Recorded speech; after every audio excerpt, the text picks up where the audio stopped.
السلام عليكم ورحمة الله وبركاته. الحمد لله رب العالمين والعاقبة للمتقين ولا عدوان إلا على الظالمين والصلاة والسلام على أشرف الأنبياء والمرسلين وعلى آله وأصحابه أجمعين أما بعد. اللهم علمنا ما ينفعنا وانفعنا بما علمتنا وزدنا علما يا رب العالمين. கணியத்திற்குரிய பெரியோர்களே, சகோதர சகோதரிகளே, அல்லாஹுடைய பேரருளால் அவனுடைய மார்க்கத்தை அறிந்து கொள்வதற்காக அவனுடைய ஒரு மாளிகையிலே நாம் எல்லோரும் அமர்ந்திருக்கிறோம். அல்ஹம்துலில்லாஹ். இந்த அருமையான சந்தர்ப்பத்தில் மன அமைதிக்கு இஸ்லாம் கூறும் வழிகள் என்கிற தலைப்பில் சில முக்கியமான விஷயங்களை நினைவுபடுத்தலாம் நினைக்கிறேன். நாம் வாழக்கூடிய இந்த காலத்தில் எல்லாமே உச்சகட்ட வளர்ச்சி அடைந்திருக்கின்றன. மனிதன் இந்த உலகத்தை தன்னுடைய விரல்களுக்குள் கொண்டு வந்து விட்டார். அப்படியான வளர்ச்சியும் அபிவிருத்தியும் அடைந்திருந்தாலும் பெரும்பாலான மனிதர்கள் மன அழுத்தத்தோடும் நிம்மதி இல்லாத ஒரு நிலையிலும் இருந்து கொண்டிருப்பதை நாம் பார்க்கிறோம். நிறைய பேர் ஆளுக்கு ஆள் தெரியாமல் சைக்காட்ரிஸ்டுகளிடம் சென்று மருந்து மாத்திரைகள் சாப்பிட்டு கொண்டிருக்கிறார்கள். தூக்கமில்லாத பிரச்சனை நிறைய பேருக்கு இருக்கிறது. எந்த நேரமும் டென்ஷன், எந்த நேரமும் கவலை, பதட்டம் என்கிற பிரச்சனைகளை எதிர்நோக்கி கொண்டே இருக்கிறார்கள். சிலர் மன நிம்மதியை இழந்திருக்கிறார்கள், காரணமே தெரியாமல். நிம்மதி இல்லை, ஆனால் எதனால் எனக்கு நிம்மதி இல்லாமல் போனது என்பது அவர்களுக்கு புரியவில்லை. எதிர்காலத்தை நினைத்து ஒரு பதட்டம், குழந்தைகளுடைய எதிர்காலத்தை நினைத்து ஒரு கவலை, நம்முடைய அடுத்த கட்டம் என்னமாக அமையும் என்கிற ஒரு டென்ஷன். இப்படியான ஒரு சூழ்நிலையிலே தான் நாம் எல்லோரும் வாழ்ந்து கொண்டிருக்கிறோம். இந்த பின்னணியில் சுமார் 25 வருடங்கள் இருக்கும் நினைக்கின்றேன். அதற்கு முன்னர் இந்தியா டுடேயிலே ஒரு கவர் ஸ்டோரி எழுதியிருந்தார்கள், நிம்மதி என்ன விலை என்று. அந்த டைம்லே அவர்கள் இந்த மனித மனங்கள் நிம்மதியை இழந்திருக்கிற ஒரு விஷயத்தை சுட்டிக்காட்டி நிம்மதியை விலை கொடுத்து வாங்குவதற்கு தயாராகி கொண்டிருக்கிறார்கள் என்று சொன்னார்கள். சுப்ஹானல்லாஹ். 25 வருடங்களுக்கு முன்னால் எழுதப்பட்ட அந்த கட்டுரையில் செயல் வடிவம் இன்று மிகப்பெரிய அளவில் இருக்கிறது. சைக்காலஜி, கவுன்சிலிங், இதுவெல்லாம் இன்று பரவலாக உள்ள சில துறைகளாக காணப்படுகின்றன. ஊருக்கெல்லாம் போனால் கவுன்சிலர்கள் நிறைய பேர் இருப்பார்கள். மக்களும் நிறைய அவர்களிடம் போய் வந்து கொண்டே இருக்கிறார்கள். எனக்கு கவுன்சிலிங் செய்யுங்கள், என்னுடைய மனைவிக்கு கவுன்சிலிங் செய்யுங்கள், என்னுடைய பிள்ளைகளுக்கு கவுன்சிலிங் செய்யுங்கள். இப்படி காசு கொடுத்து கவுன்சிலிங் கேட்கிறார்கள். நிம்மதியை தேடி உலகம் அலைந்து கொண்டிருக்கிறது. காசிலே நிம்மதி கிடைக்குமா என்று பணத்தை தேடி பார்க்கிறார்கள். பணம் கூட கூட நிம்மதி குறைந்து கொண்டுதான் வருகிறது. திருமணம் முடிக்காமல் இருக்கிறவர்கள் திருமணம் முடித்தால் நிம்மதி கிடைக்கும் என்று நினைத்து திருமணம் முடிக்கிறார்கள். இருந்ததை விட கூடுதலாக மன அழுத்தம் வருகிறது. இன்னும் சிலர் ஹலாலான வழிகளை விட்டு ஹராமான வழிகளில் நிம்மதியை தேடி போகிறார்கள். போதை வஸ்துக்கள் அல்லது வேறு ஏதாவது வழிகளில் நிம்மதி கிடைக்குமா என்று ஹராமான வழிகளில் தேடுகிறார்கள். இன்னும் சிலர் மார்க்கத்தை விட்டே போகிறார்கள் நிம்மதியை தேடி.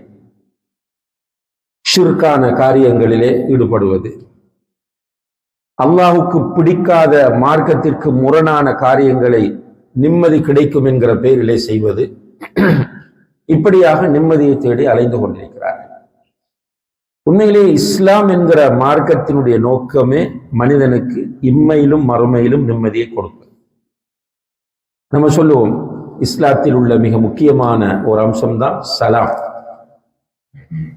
அஃப்சுஸ் ஸலாம பைனக்கும், உங்களுக்கு மத்தியில் சலாமை நீங்கள் பரப்புங்கள் என்று நபி ஸல்லல்லாஹு அலைஹி வஸல்லம் அவர்கள் சொன்னார். சலாம் என்றால் என்ன? அமைதி, சாந்தி, பாதுகாப்பு, நிம்மதி எல்லாமே இந்த சலாமுக்குள் இருக்கிறது. இதை வைத்து சில அறிஞர்கள் இஸ்லாம் என்பது சலாமில் இருந்து வந்தது, இஸ்லாம் என்றாலே சாந்தி மார்க்கம், அமைதி மார்க்கம் என்று சொல்லுவார்கள். அல்ஹம்துலில்லாஹ், அதுல டவுட்டே கிடையாது.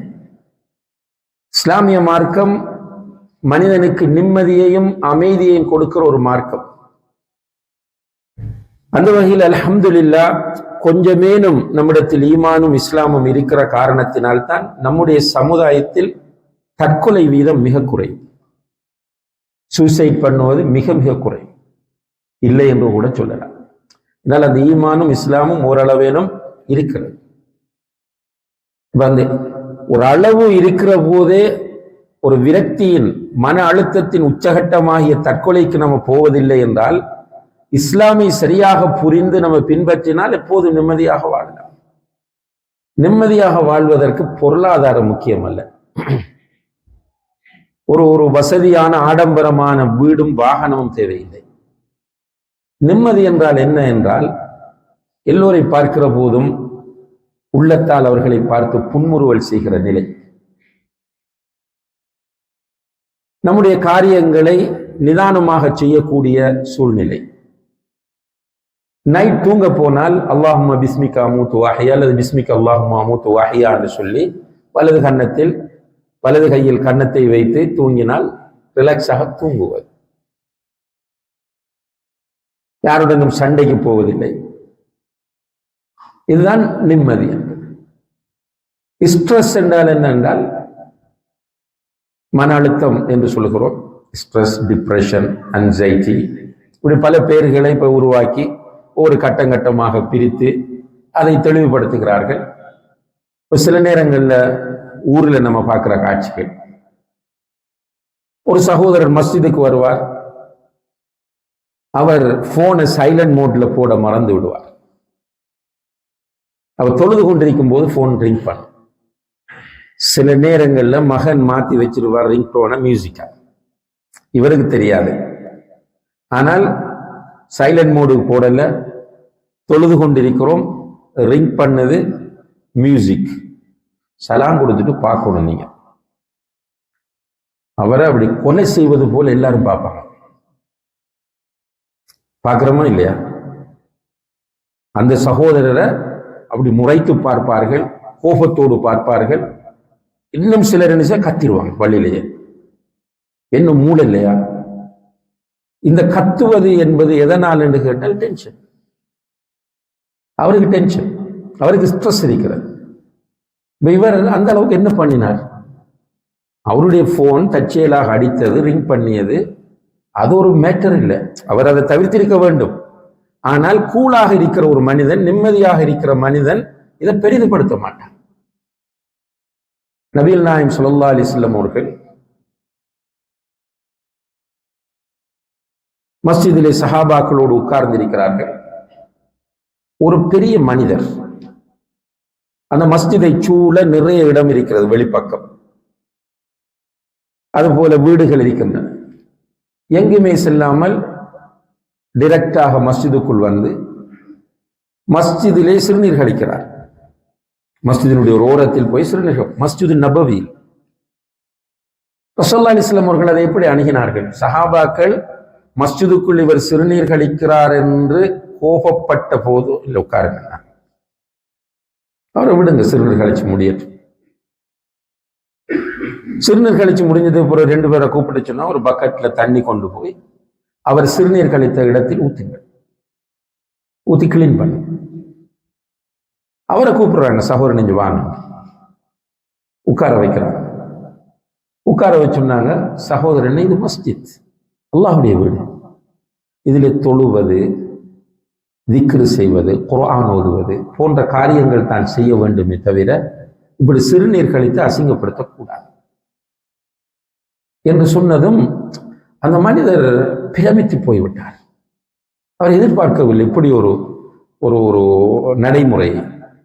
உடனே அவர் என்ன செய்கிறார் என்றால் தன்னுடைய 2 கைகளையும் வானத்தை நோக்கி உயர்த்தி, அல்லாஹும்ம அர்ஹம்னி வ முஹம்மதா வலா தர்ஹம் மஅனா அஹதா என்று சொல்கிறார். யா அல்லாஹ், எனக்கு முஹம்மதுக்கு மட்டும் நீ இரக்கம் காட்டு, அன்பு காட்டு ஸல்லல்லாஹு அலைஹி வஸல்லம், எங்களோடு சேர்த்து வேறு யாருக்கும் நீ அன்பு காட்டி விடாதே என்று சொல்கிறார். என்றால் மற்றவர்களை பார்த்தார், அவர்கள் அணுகிய முறையும் நபிகள் நாயகம் ஸல்லல்லாஹு அலைஹி வஸல்லம் அவர்கள் அணுகிய முறையும் வித்தியாசம். அதனால அப்படி துஆ செய்கிறார். ஸல்லல்லாஹு அலைஹி வஸல்லம் அப்பவும் சொன்னாங்க, லிம துஹஜ்ஜிரல் வாஸிஅ, அல்லாஹ்வுடைய விசாலமான அன்பு ஏன் அது நமக்கு மட்டும் கிடைக்க வேண்டும் என்று நீ நினைக்கிறாய்? எல்லோருக்காகவும் கேள் என்றார்கள். அப்ப இந்த இடத்தில் நபி ஸல்லல்லாஹு அலைஹி வஸல்லம் அவர்கள் கூலாக பிரச்சனையை அணுகுகிறார்கள்.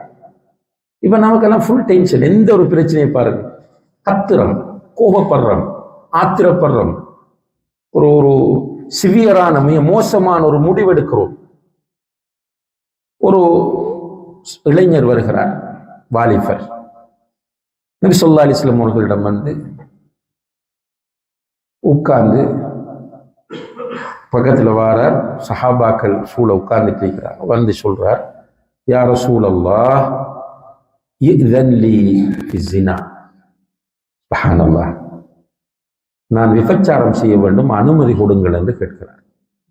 என்ன பண்ணுவோம் நம்மளோட பையன் வந்து நான் ஸ்மோக் பண்ண வேண்டும், சிகரெட் பிடிக்க வேண்டும் போல இருக்கு, பணம் கொடுங்கன்னு கேட்டால் என்ன சொல்லுவீங்க? இவர் வந்து என்ன கேட்கிறார்? சிகரெட் கேட்கல, மதுபானம் கேட்கல. யா ரசூலல்லாஹ், நான் விபச்சாரம் செய்ய வேண்டும், பெர்மிஷன் தாங்கன்னு கேட்கிறார். ரசூலுல்லாஹி அலைஹி வஸல்லம் முகம் சிவந்து கோவப்பட்டு, பிடிச்ச அடிங்க, கட்டி போடுங்க, என்ன குழந்தை வளர்த்திருக்கீங்கன்னு சத்தம் போடுங்க. ரசூலுல்லாஹி அலைஹி வஸல்லம் கூலா கேட்டாங்க. அப்படி உட்கார்ந்து, உன்னுடைய தாயோடு யாராவது விபச்சாரம் செய்ய வந்தால் உன்னுடைய ரியாக்ஷன் எப்படி இருக்கும் கேட்டார். உன்னுடைய தாயோடு யாராவது வந்து விபச்சாரம் செய்வதை நீ பார்த்தால் உன்னுடைய ரியாக்ஷன் எப்படி இருக்கும்? அவர் சொன்னா விட மாட்டேன், அப்படி கோபமா சொன்ன. நீ ஜினா செய்ய போறது யார்கிட்ட? யாராவது ஒருவர்கிட்ட தாக்கிட்டு தானே போக வேண்டும். அப்ப அவளுடைய பிள்ளைகள் அடுத்தது கேட்டார்கள், உன்னுடைய மகளோடு யாராவது ஜினா செய்ய அனுமதி கேட்டால் அல்லது வந்து ஜினா செய்ய வந்தால் நீ என்ன பண்ணுவாய்? நான் விரும்ப மாட்டேன், அனுமதிக்க மாட்டேன் என்றார். அப்ப நீ போறது உண்டு ஒருவனுடைய தாயாரிக்கும் அல்லது மகளாரிக்கும். திரும்ப கேட்டார்கள், உன்னுடைய சகோதரியோடு யாராவது ஜினா செய்வதை நீ விரும்புவாயா? இல்லை, அவர் சொல்ல விட மாட்டேன். நீ ஜினா செய்ய போறது ஒரு சகோதரி. அவர் ஸல்லல்லாஹு அலைஹி வஸல்லம் அவர்கள் நிதானமாக உணர்த்தினார். அதற்கு பிறகு அந்த வாலிபர் புரிந்து கொண்டார். சுப்ஹானல்லாஹ், அழுகிறார். ஸல்லல்லாஹு அலைஹி வஸல்லம் அவருடைய முதுகை தட்டி கொடுத்து அல்லது நெஞ்சை தட்டி கொடுத்து, யா அல்லாஹ், இவருடைய உள்ளத்தை பரிசுத்தப்படுத்துவாயா என்று துஆ செய்து அனுப்பி வைத்தார். நமக்கு வீட்டில கூட சின்ன சின்ன பிரச்சனைகளை ஊதி பெருப்பிக்கிறோமா இல்லையா? சின்ன பிரச்சனை. சில சகோதரர்கள் வருவார்கள், நான் தலாக் சொல்ல போகிறேன் என்று அனுமதி கேட்பார்கள். மார்க்க அடிப்படையில் கூடுமா? நம்ம அவங்கள்ட்ட கேட்ட என்ன பிரச்சனை கேட்டால் ஒரு பிரச்சனையும் கிடையாது. இவர் சில நேரம் போன் பண்ணினா உடனே ஆன்சர் பண்றதில்லை, அல்லது வீட்டில் நேரத்துக்கு சமைத்து கொடுப்பதில்லை, அல்லது உரிய நேரத்துக்கு டீ கொடுப்பதில்லை, அல்லது இவருடைய தாயை பற்றி ஏதோ தப்பா பேசிவிட்டார், சகோதரியோடு சிரித்து பேசவில்லை. இப்படியான சின்ன அற்ப காரணங்களை சொல்லி மனைவியோடு வாழ முடியவில்லை, தலாக். என்னன்னா ஸ்ட்ரெஸ், ஏதோ ஒரு டென்ஷன் இருக்கா இல்லையா? எல்லோருமே அந்த நிம்மதியான வாழ்க்கையை தொலைத்து விட்டோம். ஏதோ ஒரு வகையான மன அழுத்தத்தோடு எல்லோரும் வாழ்ந்து கொண்டிருக்கிறோம். இந்த மன அழுத்தத்திற்கான தீர்வு நிச்சயமாக பொருளாதாரத்தில் கிடையாது.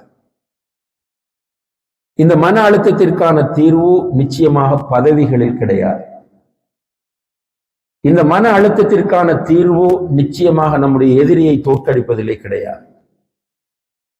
இந்த மன அழுத்தத்திற்கான தீர்வு நமக்கு பிடிக்காதவன் வீழ்வதிலே கிடையாது. இந்த மன அழுத்தத்திற்கான முழு தீர்வும் மருத்துவத்திலும் இல்லை. இப்ப நீங்க போறீங்க ஒரு சைக்காட்ரிக் டாக்டர் கிட்ட போய் சொல்லுங்க, எனக்கு ரொம்ப ஸ்ட்ரெஸ்ஸாக இருக்கிறது, டிப்ரெஷனாக இருக்கிறது, பதட்டமாக இருக்கிறது. அவர் சில மெடிசின்ஸ் தருவார். அந்த மெடிசின் என்ன செய்யணும்னா ஃபர்ஸ்ட் ஒரு சின்ன டோஸ் தந்து அதுக்கு அப்புறம் கூட்டி கூட்டி கூட்டி அதிகரிச்சுட்டு போவார். ஒன்று நம்ம அப்படியே வீக் ஆயிடும் மென்டலி. சொல்யூஷன் ஈஸியா கிடைக்காது ஒரு சில நோய்கள் தவிர. அப்ப நிம்மதி வேண்டும் என்றால் ஒரே தீர்வு இஸ்லாம் தான். இந்த உலகத்தில் எந்த நிலையிலும் நிம்மதி, காசு இருந்தாலும் நிம்மதி, காசு இல்லாட்டி நிம்மதி, ஹெல்த்தியாக இருந்தாலும் நிம்மதி, நோயோடு இருந்தாலும் நிம்மதி, குழந்தை கிடைத்தாலும் நிம்மதி, குழந்தை கிடைக்காட்டி நிம்மதி, ஜொப் இருந்தாலும் நிம்மதி, ஜொப் இல்லாட்டியும் நிம்மதி. எல்லா நிலைகளிலும் நிம்மதியாக இருக்க வேண்டும் என்றால் ஒரே தீர்வு என்ன? இஸ்லாம் தான். அல்லாஹ் ஒருவன் இருக்கிறான் என்பது உண்மையா இல்லையா? அது நமக்கு டவுட் இல்லை, உண்மை. குர்ஆன் அல்லாஹுடைய கலாம் என்பதில் நமக்கு டவுட் இருக்கா? இல்லை. அல்லாஹுடைய கலாம் அத்தனையும் உண்மையானது என்பதில் நமக்கு சந்தேகம் இருக்கா? கிடையாது. அல்லாஹ் சொன்னா நடக்குமா நடக்காதா? கண்டிப்பாக நடக்கும். அல்லாஹ் அல் குர்ஆனில் சொல்லுகிறான், மன் அமில சாலிஹன் மின் தக்கரின் அவ் உன்ஸா வஹுவ முஃமின் ஃபலனுஹியன்னஹு ஹயாத்தன் தய்யிபா. சுப்ஹானல்லாஹ். மன் அமில சாலிஹன் மின் தக்கர் அவ் உன்ஸா, ஆணோ பெண்ணோ, ரெண்டு பேரையுமே தனித்தனியா சொல்றார். தக்கர்ண்டா ஆண், உன்சாண்டா பெண்.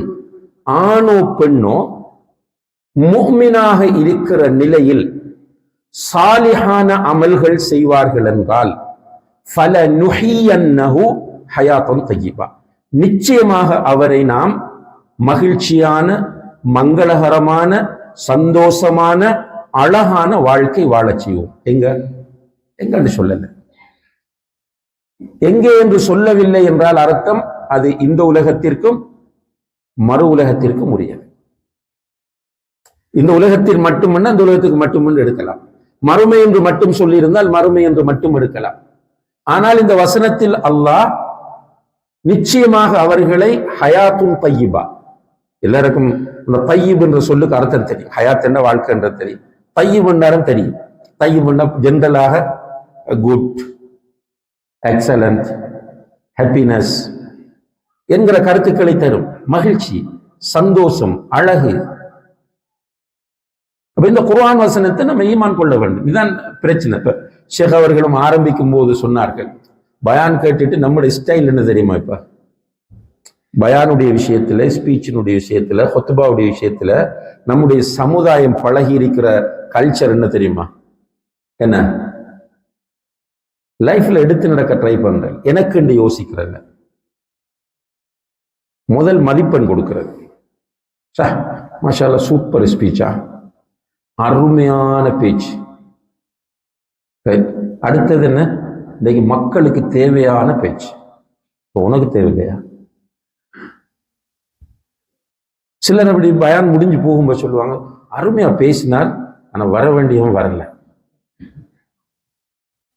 நமக்கு நம்ம யோசிக்கிறல்ல. இது ஒரு பெரிய பலகீனம் சகோதர சகோதரிகளே. சஹாபாக்கள் ஒரு குர்ஆன் வசனம் இறக்கப்பட்டால் அவர்களுக்கு என்றே நினைத்தார்கள்.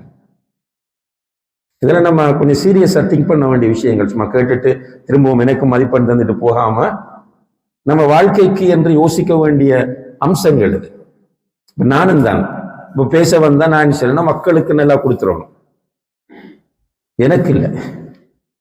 அதனால நம்ம பார்க்கிறோம், நல்லா பேசுவார், சதக்காவை பத்தி பேசுவார், சதக்கா செய்ய மாட்டார். மன்னிக்கணும் ஒன்று நல்லா கத்தி பேசுவார், மன்னிக்க மாட்டார்.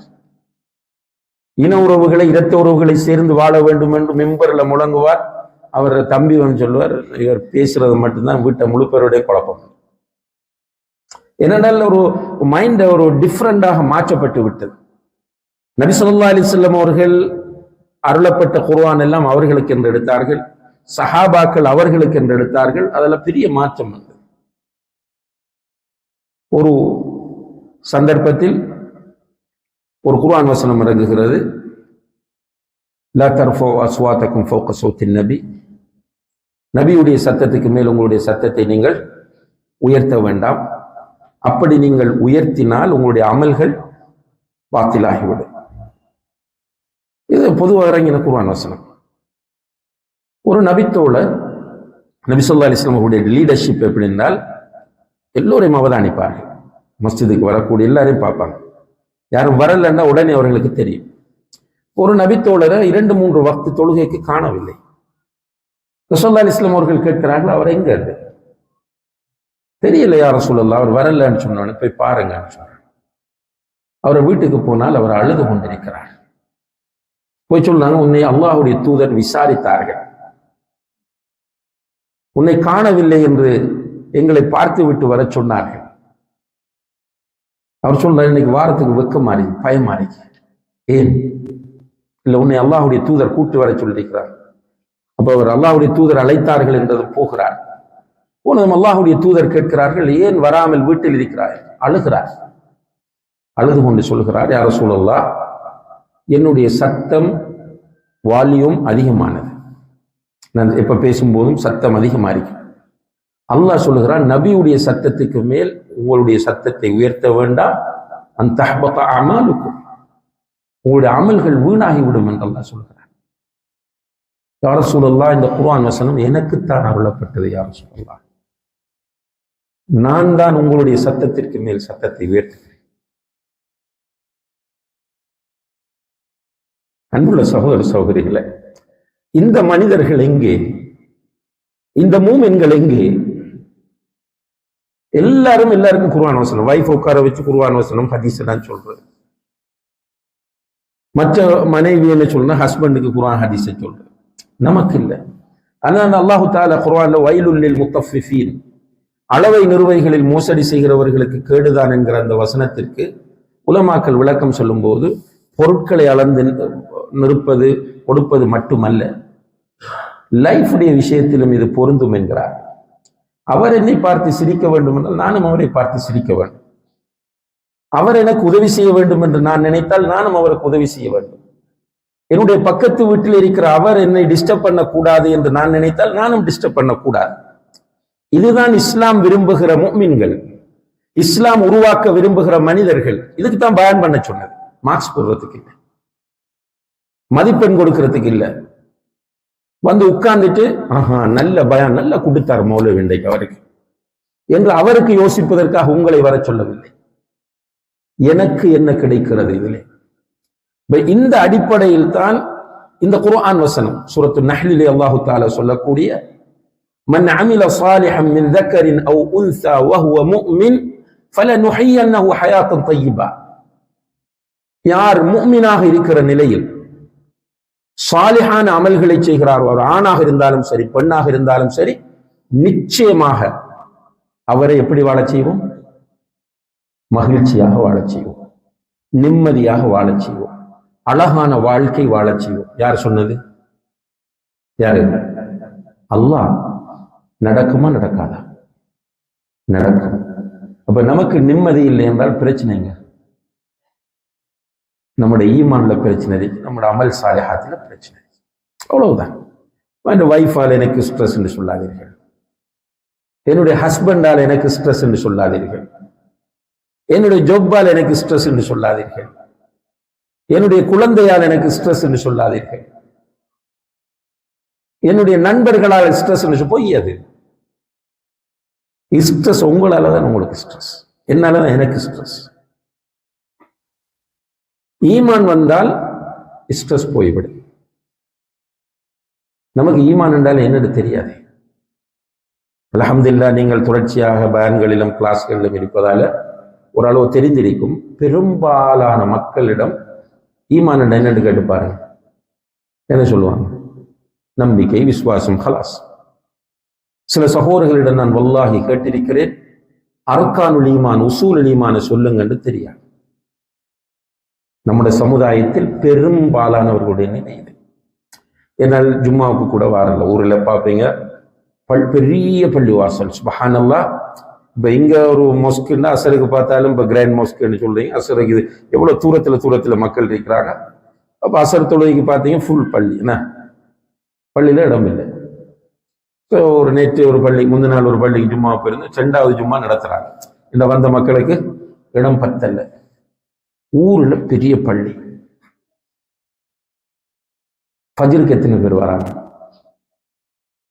ஃபஜ்ர் தொழுகைக்கு அந்த பெரிய மஸ்ஜிதுல எத்தனை பேர் வராங்க? 2 சஃப் 3 சஃப் கூடினா 4 சஃப். வக்து தொழுகை இல்லை. ஜும்மாவுக்கு எப்ப வருவாங்க தெரியுமா? இமாம் மிம்பருக்கு ஏறும்போது முன்னாடி ஒரு 50-100 பேர் உட்கார்ந்துட்டு இருப்பாங்க. ஒரு சில பள்ளிகள் தவிர பெரும்பாலான பள்ளிகளை கொஞ்சம் பேர் உட்கார்ந்துட்டு. ஜும்மா முடிகிற நேரத்தில் 2வது ஹுத்பா பெரும்பாலும் அரபியிலே ஓதுவார்கள். 2வது ஹுத்பா ஓதுற நேரம் பள்ளி ஃபுல்லாகி நிறைந்து இடம் இல்லாம தெருவெல்லாம் நிற்பார்கள். இதுதான் நம்மள மக்களுடைய ஸ்டைல். அப்ப பயான் கேட்கறல்ல, ஹுத்பா கேட்கறல்ல, இஸ்லாமிக் புக்ஸ் வாசிக்கிறல்ல, ஏதாவது சோசியல் மீடியாக்களில் வரக்கூடிய செய்திக்கு மார்க்க ரீதியான உரைகளை, ஹுத்பாக்களை, வகுப்புகளை கேட்பதில்லை. அதெல்லாம் அவர்களுடைய பார்வையில் பிற்போக்கானது. என்னது? பிற்போக்கானது. நம்ம பிசினஸ், நம்மகிட்ட பணம், நம்மகிட்ட எஜுகேஷன், நான் இன்டலெக்சுவல், அப்படி ஒரு டீம் இருக்கு, கல்விமான். ஆனா அத்தஹியாத்து தெரியாது, வஜ்ஜஹத்து தெரியாது, சூரத்துல் ஃபாத்திஹா ஒழுங்கா தெரியாது, இன்டலெக்சுவல். பார்த்தா சூசைட் பண்ண ட்ரை பண்றார், வைஃபை டைவோர்ஸ் பண்ணிட்டார், பிள்ளையும் அவரும் பிரிஞ்சு வாழ்றாங்க. அப்ப ஈமான் என்றால் என்ன என்று ஒரு மனிதனுக்கு தெரிந்தால், அந்த ஈமான் அவனுடைய உள்ளத்தில் சரியான முறையில் இடம் பிடித்தால் என்ன பிரச்சனை வந்தாலும் நிம்மதி. பிரச்சனை இல்லாம இருக்க முடியாது உலகத்துல. பிரச்சனை இல்லாம வாழலுமா? அப்படி நினைத்தால் குர்ஆனை மறக்கிறோம். பிரச்சனை இருக்கும், சோதனை இருக்கும். பிரச்சனை இல்லாமல் இருப்பது நிம்மதி என்று புரிந்து கொண்டால் அது பிழையான புரிதல், 100% பிழையான புரிதல். அல்லாஹ் குர்ஆனில் பல இடங்களில் சொல்லுகிறான், வலனபுலுவன்னக்கும், நிச்சயமாக உங்களை நாம் சோதிப்போம். அல்லதி ஹலகல் மௌத வல் ஹயாத லியபுலுவக்கும், உங்களை படைச்சிருக்கிறதை உங்களை சோதிப்பதற்காக. சோதனையின் வடிவங்களையும் சொல்லுகிறான். வலனபுலுவன்னக்கும் பிஷைஇன் மினல் ஹௌஃப், பயத்தால் சோதிப்போம், வல் ஜூ', பசியால் சோதிப்போம், வனக்ஸி மினல் அம்வால், பொருளாதாரத்தை குறைப்பது கொண்டு சோதிப்போம், வல் அன்ஃபுஸ், உயிர்களை பறிப்பது கொண்டு சோதிப்போம், வஸ்ஸமராத், உங்களுடைய விளைச்சல்களில் நஷ்டத்தை ஏற்படுத்தி சோதிப்போம். சோதனை வந்து கொண்டே இருக்கும். அதிலும் கூடுதலாக சோதிக்கப்படுகிறவர்கள் யாரு? யாரு? நபிமார். அஷத்து நாசி பலாஅன் அல் அன்பியா, அதிகமாக சோதிக்கப்படுகிறவர்கள் நபிமார்கள். சும்மல் அம்ஸலு ஃபல் அம்ஸல். சுப்ஹானல்லாஹ். அதுக்கு அடுத்த நிலையில் மார்க்கத்தில் யார் உறுதியாக இருக்கிறார்களோ அவர்கள் சோதிக்கப்படுவார்கள். சோதனை பிரச்சனை இருந்து கொண்டே இருக்கும். நபி ஸல்லல்லாஹு அலைஹி வஸல்லம் அவர்கள் நபியாக வருவதற்கு முன்னால் சில நேரங்களில் பிரச்சனைகள் அவர்களுக்கு குறையும் என்று சொல்லலாம். சோதனைகள் குறையும். எப்போது அவர்களுக்கு இக்ரா பிஸ்மி ரப்பிக்கல்லதி ஹலக் என்று இறங்கியதோ, எப்போது அவர்கள் சஃபா மலையில் வந்து ஏறி நின்று மக்களை அழைத்து இந்த தௌஹீதை சொன்னார்களோ, இந்த தீனை சொன்னார்களோ, அப்போதிருந்து அவர்களுக்கு சுப்ஹானல்லாஹ் வலதும் இடதும் முன்னாலும் பின்னாலும் பிரச்சனைகளும் சோதனைகளும் சூழ்ந்து கொண்டே இருந்தன. மக்காவில் அவர்களை நிம்மதியாக இருக்க விடவே இல்லை. அல் அமீன் அஸ்ஸாதிக் என்று வாய்களால் மனதார கூறியவர்கள். நபி ஸல்லல்லாஹு அலைஹி வஸல்லம் அவர்களை ஷாயிர் என்றார்கள், கவிஞன், சாஹிர் சூனியக்காரன், மஜ்னூன் பைத்தியகாரன் என்றார்கள். சுப்ஹானல்லாஹ். அந்த சமூகத்தில் அல் மலஉல் அலா என்கிற ஒரு நிலை இருந்தது. அதாவது வைஸ் பீப்பிள், அந்த மூத்தவர்கள், அவங்களுக்கு தான் எப்பவும் மதிப்பு அந்த சமூகத்தில். அதற்குள் இந்த வாலிபரை கொண்டு வந்து முன்னிலைப்படுத்துவார். அந்த அளவுக்கு இடம் கொடுத்தார்கள் நபிகள் நாயகம் ஸல்லல்லாஹு அலைஹி வஸல்லம் அவர்கள்.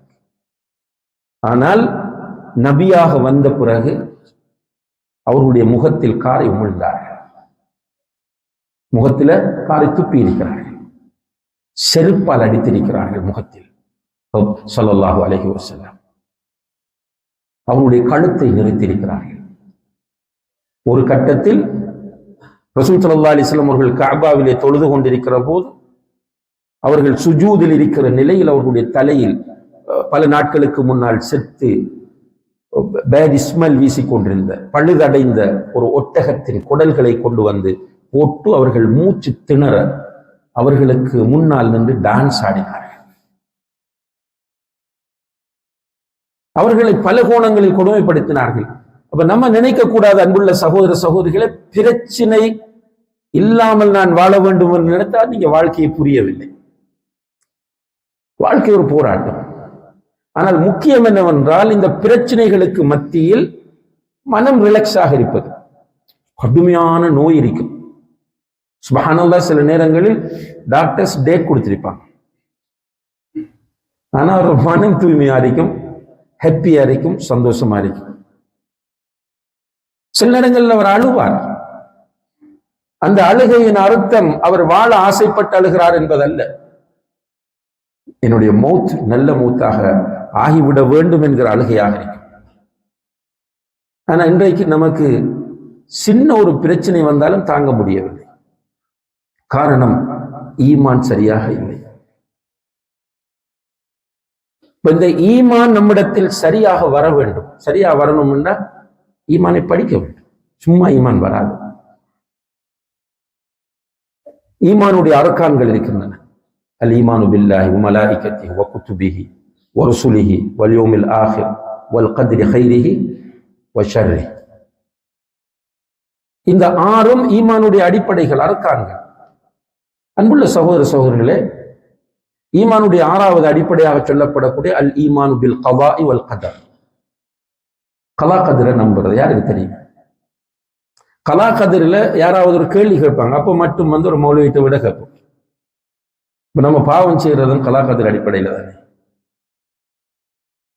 நம்ம பாவம் செய்யறதும் கலா கதிர் அடிப்படை. அப்ப ஏன் நல்லா குற்றம் பிடிக்கணும்? இந்த கேள்வி மட்டும் யாராவது கேட்டா விட தேடுவோம். கலா கதிருடைய மர்த்தபாக்கள் என்ன, அதனுடைய படித்தரங்கள் என்ன, கலா கதிர்ண்டா என்ன, எதுவும் தெரியாது. உண்மையிலேயே அல்லாஹுவை பற்றி ஒரு மனிதன் சரியாக புரிந்து கொண்டால் no tension, no stress, no depression, no anxiety. எவ்வளவு சோதனைகளுக்கும் பிரச்சனைகளுக்கும் மத்தியில் அல்லாஹுடைய உதவியால் நிம்மதியாக வாழலாம். அவர்கிட்ட என்ன வரும் என்றால் லா ஹவுல வலா குவத்த இல்லா பில்லாஹ், இன்னா லில்லாஹி வ இன்னா இலைஹி ராஜிஊன், அல்லாஹும்ம அஜுர்னி ஃபி முஸீபத்தி வ அக்லிஃப் லி கைரம் மின்ஹா, ஹஸ்புனல்லாஹு வ நிஅமல் வக்கீல். இதுதான் அவருடைய வாயிலிருந்து வர. நிம்மதியா போய் தூங்கிடுவார். அல்லாஹ் கிட்ட பொறுப்பை ஒப்படைச்சிருவார். அல்ஹம்துலில்லாஹ்.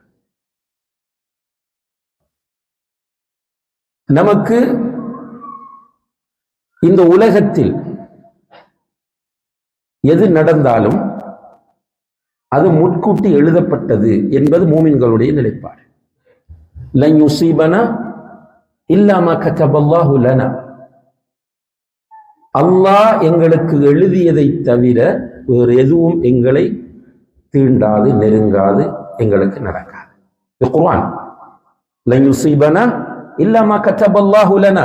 நான் இன்று பிரான்சிலே இந்த இடத்திலே பேச வேண்டும் என்று எழுதப்பட்டது, அதனால் தான் நான் வந்து பேசுறேன்.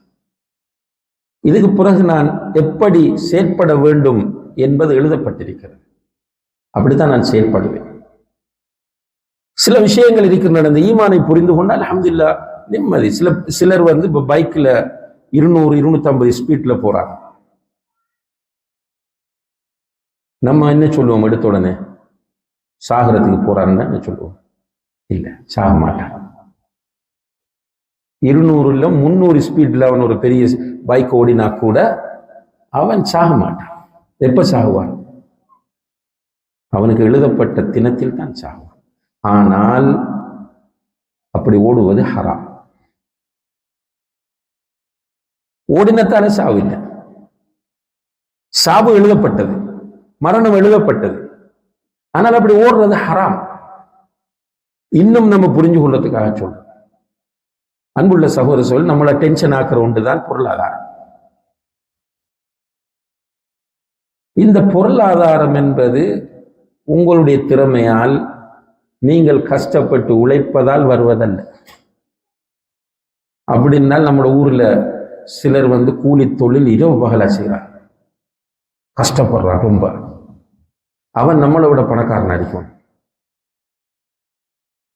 பொருளாதாரம் என்பது நம்முடைய ஈமான். நான் சொல்றது நம்முடைய ஈமான். ஒருவர் தன்னுடைய தாயின் வயிற்றில் 40 நாட்கள் இஸ்பமாக இருப்பார். அடுத்த 40 நாட்கள் ஒரு அட்டை வடிவில் அவருடைய நிலை மாறும். அடுத்த 40 நாட்கள் சதை அவர் அந்த வடிவமாக அது மாறும். அடுத்த 40 நாட்களில் 4வது 40, அப்ப எத்தனை மாசம்? 4 மாதம், 120 நாள் உயிர் ஊதப்படும். 120 நாட்களுக்கு பிறகு வயிற்றில் இருக்கிற சிசுவுக்கு உயிர் ஊதப்படும். உயிர் ஊதப்படும் போது அவருடைய அஜலும் ரிஸ்கும் எழுதப்படும். நம்புறோமா? படிக்கிறோம். படிக்கிறது வேற, கேட்கிறது வேற, நம்புவது வேற. நீங்கள் ஒவ்வொருவரும் உங்களிடம் கேட்க வேண்டும், இதை நான் உண்மையாக நம்புகிறேன். உங்களுக்கு முன்னால் பஷீர் மௌலையும் நானும் உட்கார்ந்துட்டு இருக்கிறோம். டவுட் இருக்கு அவங்களுக்கு. இல்லை ஒருவர் இல்லை இல்லைன்னு சொன்னா ஒன்று சொன்னோம், கண் தெரியாதுன்னு சொல்லுவோம். அவங்க முன்னாடி யாரும் இல்லைன்னு சொன்னா என்ன சொல்லுவோம்? உனக்கு கண் தெரியாதுன்னு சொல்லுவோம். தெளிவா தெரியுது, 2 பேரும் உட்கார்ந்துட்டு. இதை விட தெளிவான ஒரு விஷயம்தான் குர்ஆனிலும் சுன்னாவிலும், சஹீஹான சுன்னாவிலும் சொல்லப்படுவது 100% உண்மை. அல்லாஹ்வுடைய தூதர் சொல்லுகிறார்கள், நீ உன்னுடைய தாயின் வயிற்றில் இருக்கும் போது உனக்குரிய ரிஸ்க் எழுதப்பட்டு விட்டது, உனக்குரிய அஜலும் எழுதப்பட்டு விட்டது. இன்னும் ஒரு ஹதீஸ் சொல்லுது, லன் தமூத நஃப்ஸுன் ஹத்தா தஸ்தக்மில ரிஸ்கஹா. எந்த ஒரு உயிரும், எந்த ஒரு மனிதனும் அவனுக்கென்று எழுதப்பட்ட ரிஸ்கை இந்த உலகத்தில் பூரணமாக பெறாமல் அவன் மரணிக்கவே மாட்டான். அப்ப நமக்கு எழுதப்பட்ட ரிஸ்க் நமக்கு கிடைக்குமா இல்லையா? கிடைக்கும். நீங்க வீட்டில் தொழில் செய்யாமல் நிம்மதியாக உங்களோட வீட்டில் ஒரு கார்டன் ஒரு சேரை போட்டு உட்கார்ந்துட்டு இருந்தாலும் உங்களுக்கு எழுதப்பட்ட ரிஸ்க் வரும். நீங்க ஒரு கோடீஸ்வரனாக வேண்டும் என்றால் ஆகுவீர்கள். இதுதான் ஈமான்.